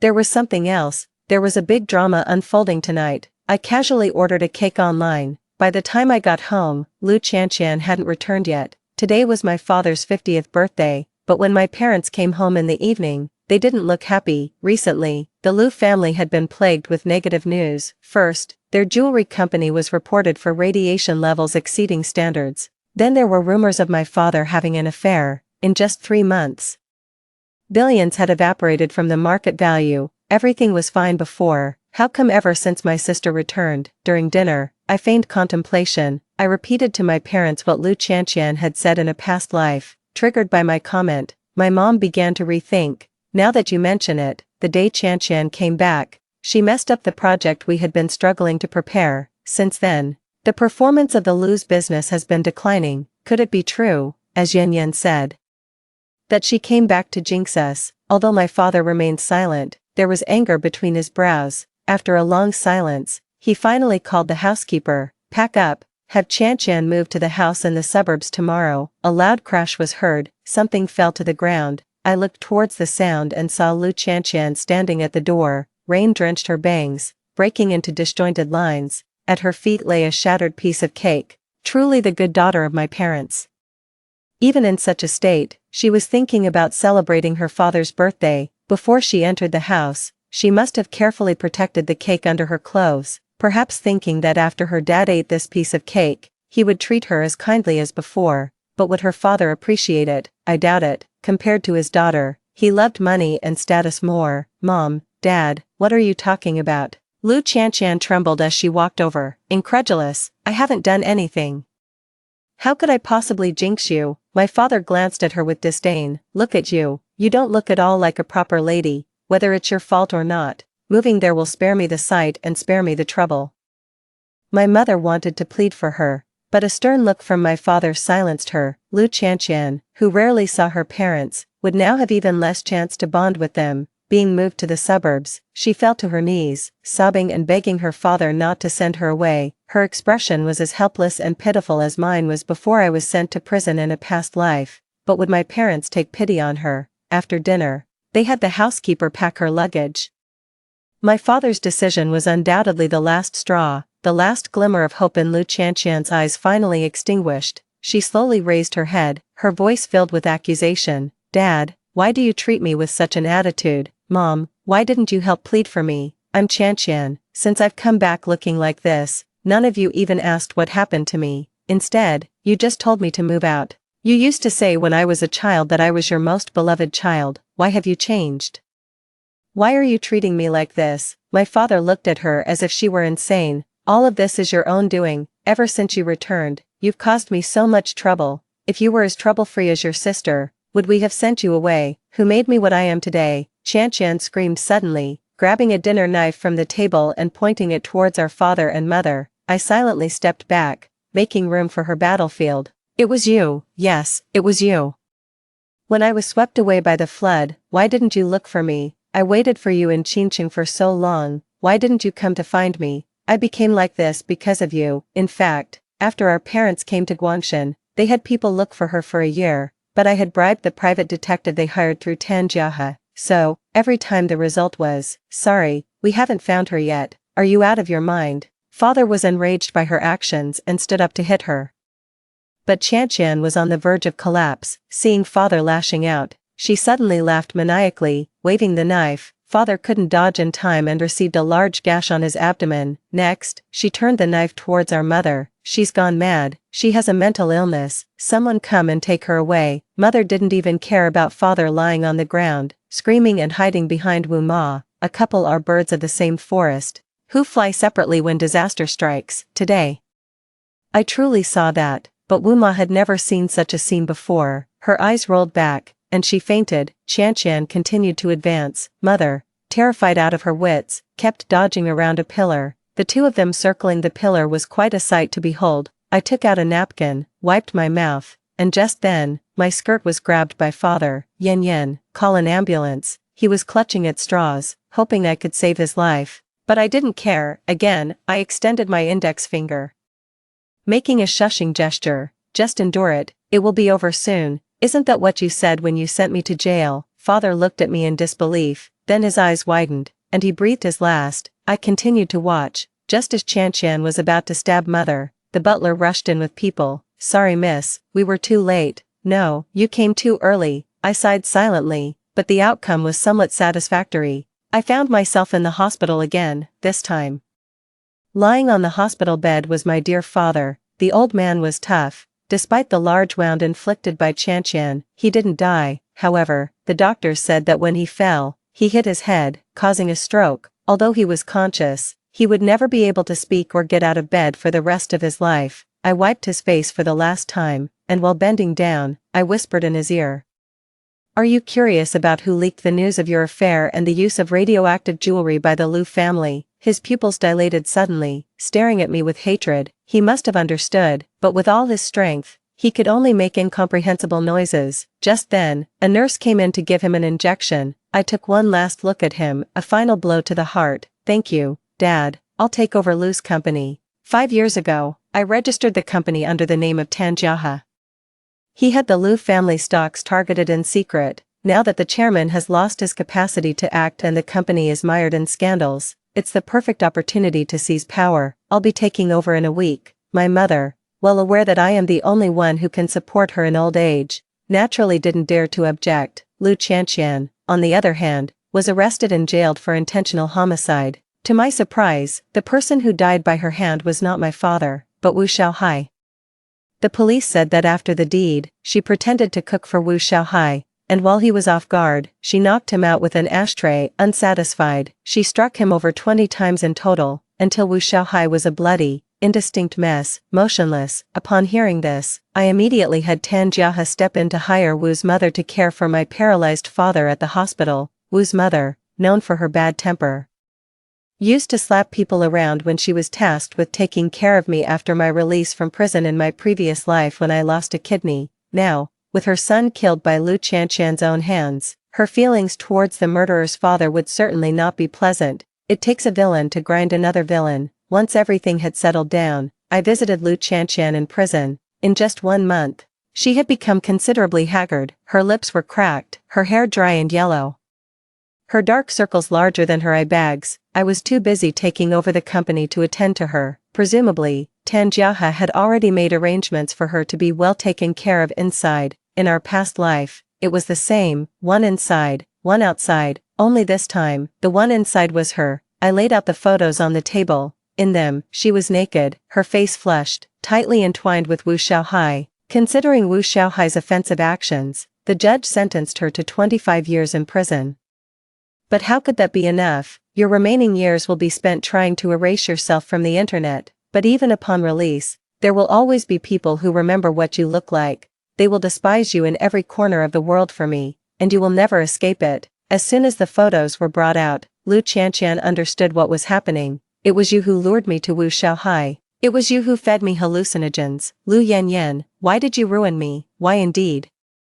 Because you owe me a life. Just because I once tried to push you off a tree stump. I shook my head. Not just that, in our past life, you did many unforgivable things to me. but unfortunately, you don't remember them. Otherwise, I can't even imagine how joyful it would be to see her remorse." Lu Qianqian was stunned. "Are you insane? You're treating your own sister like this over a non-existent past life. And even if I really did hurt you, that was in another life. What does it have to do with this one? I haven't caused you any real harm." Listen to her, always finding excuses for herself. "But I won't justify myself, because I understand that my beautiful future isn't due to her mercy. It's because I've already cut off her potential for wrongdoing at the root." "You're wrong." I waved my finger in front of her. "Harm isn't defined by the perpetrator." Wandering in front of the monument for those 10 years, hate and grievances clung to me like a chronic illness, tormenting me into sleepless nights. Even though my body was gone, I remembered every injury clearly. How could I possibly give up on revenge just because of a light-hearted? It has nothing to do with this life. There is no generosity in a black lotus. Lu Qianqian glared at me fiercely, and after a moment, she suddenly stood up and began frantically pounding on the partition. "Police. I want to see the police." "It's Lu Yanyan." She framed me. "It's Lu Yanyan." But who would believe the words of someone powerless and insignificant? The prison guard quickly approached, knocked her out, and dragged her away, separated by the display window. I waved at her for the last time. "Enjoy your time in prison, my dear sister." While I was busy cleaning up the old parts of the company, my father gave me another big gift. Unable to endure the torment from Mrs. Wu, he intentionally fell from the bed, a blood clot dislodged, causing a cardiac thrombosis, and he passed away that night. At the funeral, I covered my mouth, laughing until tears streamed down my face, while the guests comforted me, urging me not to be sad. Honestly, it was a relief. As for my mother, she cried herself into unconsciousness. Those unaware would think she wasn't the one who abandoned her husband that day. People rushed her to the hospital. I thought she was overly grieving the loss of her support, but when the doctor came to examine her, it turned out she was pregnant. Everyone then urged her to mourn respectfully for the sake of the child. Mother dabbed her tears and gently touched her abdomen. "Don't worry, this is surely a blessing from heaven, to leave a descendant for the Lu family. I won't fall easily." She even believed it was a boy. "What? The company? Of course, it will be left to the boy. Yan Yan is just managing it temporarily. Eventually, when she marries, it will have to be returned to the Lu family." She stated it as if it was the most natural thing, then turned to me. "Isn't that right, Yan Yan? From the time Lu Qianqian and I were born, they had always expressed a desire for a son. All these years, I had secretly been putting birth control pills in my mother's milk. Who knew, despite all precautions, it failed the last time, but it doesn't matter, in this lifetime. None of you can escape." I nodded without a word, finished the funeral, and gave Tan Jiahe a signal. That afternoon, a medical report about my mother was placed on my desk. I guessed right. She had developed acute renal failure, because in a previous life, as I was being taken away by the doctor for a kidney removal, I vaguely heard them gossiping. "She's so cruel, not even sparing her own flesh and blood." I had suspected that my parents were looking for a kidney source, but had no proof until 2 years ago when my mother started showing early symptoms of kidney disease. It seems the heir of Lu Corporation was never meant to be. The next day, when I handed my mother an exaggerated medical report, she was completely stunned. "How long can I live then?" I sighed regretfully. The doctor said, "With dialysis, maybe 10 years." She collapsed to the ground, murmuring, "I'm still so young. How can it only be 10 years? But if you get a transplant, maybe it could be longer." Mother brightened up. "Right, a transplant. Who could donate a kidney to me?" Saying this, she turned her eager eyes towards me. "Let's go get a matching test now." "A matching test? You think you're worthy?" Suppressing my disdain, I gently patted the back of her hand. "Mom, I would of course be willing to donate a kidney for you, but without Dad, I still have to support the Lu family. Without a kidney, how can I ensure you live a life of luxury? What should I do?" "What should I do? I don't want to die," she asked anxiously, "but Qianqian and I are identical twins. Instead of me going for the compatibility test, maybe, I haven't forgotten, Lu Qianqian still owes me a kidney." My mother immediately understood what I meant. I continued to persuade. "I've seen the account books left by Dad. Before he passed, he was funding organ trades at the 4th prison and the City Heart Hospital. If you bring up Dad's name, how could the hospital refuse to operate on you?"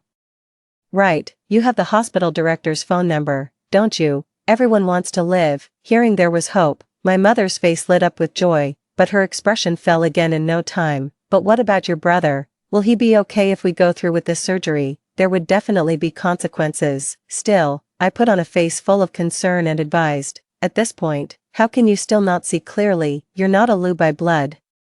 Faced with choosing between the heir of the Liu family and your own life, how can you even hesitate? No more needed to be said. My mother, racked with worry, took a long while before she finally made up her mind, touching her belly and whispering an apology. So-called familial love, that's all there is to it, I sneered, stood up, and pulled open the curtains to find it was already evening. Indeed, the sunset is endlessly beautiful. Look at this glow, how bright and beautiful. Shortly after, Tan Jiahe sent an anonymous email to various prosecutors' offices and media outlets. It not only exposed the organ trade between the hospital and the prison but also included a list of involved personnel, with a complete chain of evidence. It quickly drew attention from all sectors of society. The doctors, hearing the rumors, were just about to transplant the kidney into my mother, fearful of being exposed. They fled without caring for the still bleeding patient. By the time the police arrived, my mother was already on her last breath. She passed away before the ambulance could arrive. Of course, Liu Qianqian was not much better off. Having had a kidney forcibly removed, she survived but went mad. Upon waking, she disregarded all restraint and pulled the needle into her artery. The nurses said that her last words were, "I want to be reborn." It seems she overheard the doctor's gossip and figured out that my mother was the mastermind behind it all. In despair, she too wanted to defy fate like me. But no one will bring her daisies. Without good deeds, how can there be good outcomes? The news of her death arrived on my 21st birthday. I opened a bottle of red wine and drank 3 glasses. Thank you all, Dad, Mom, and Liu Qianqian. Your retribution is the best birthday gift I've ever received. Congratulations. You've finally got what you wanted, said Tan Jiahe, lifting his glass to toast with me. For many years, he had been lurking in the shadows, handling matters I couldn't deal with directly. He did well, I am grateful to him. But for the minor sabotage needed to take down the Liu family, someone has to face the consequences. The police are already on their way. Sacrifice him, or sacrifice myself. The answer is obvious. In front of the large window, Tan Jiahe, clad in black, stood with a straight posture.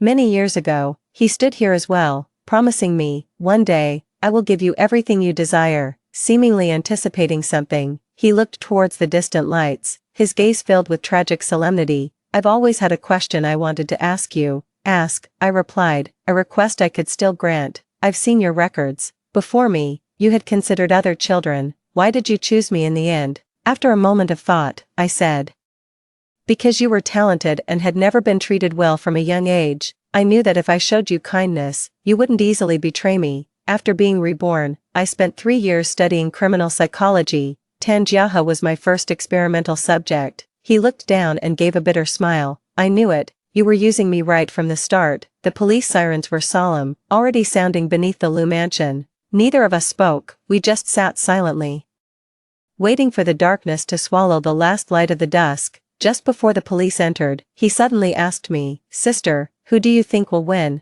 Before I could reply, a rugged man pushed the door open. "Miss Liu Yanyan, we have some questions regarding your illegal involvement in the Liu's radiation jewelry and organ trafficking case, and we would like you to cooperate with the investigation." I looked up at Tan Jiahe. Ah, the wolf cub I raised has finally grown up.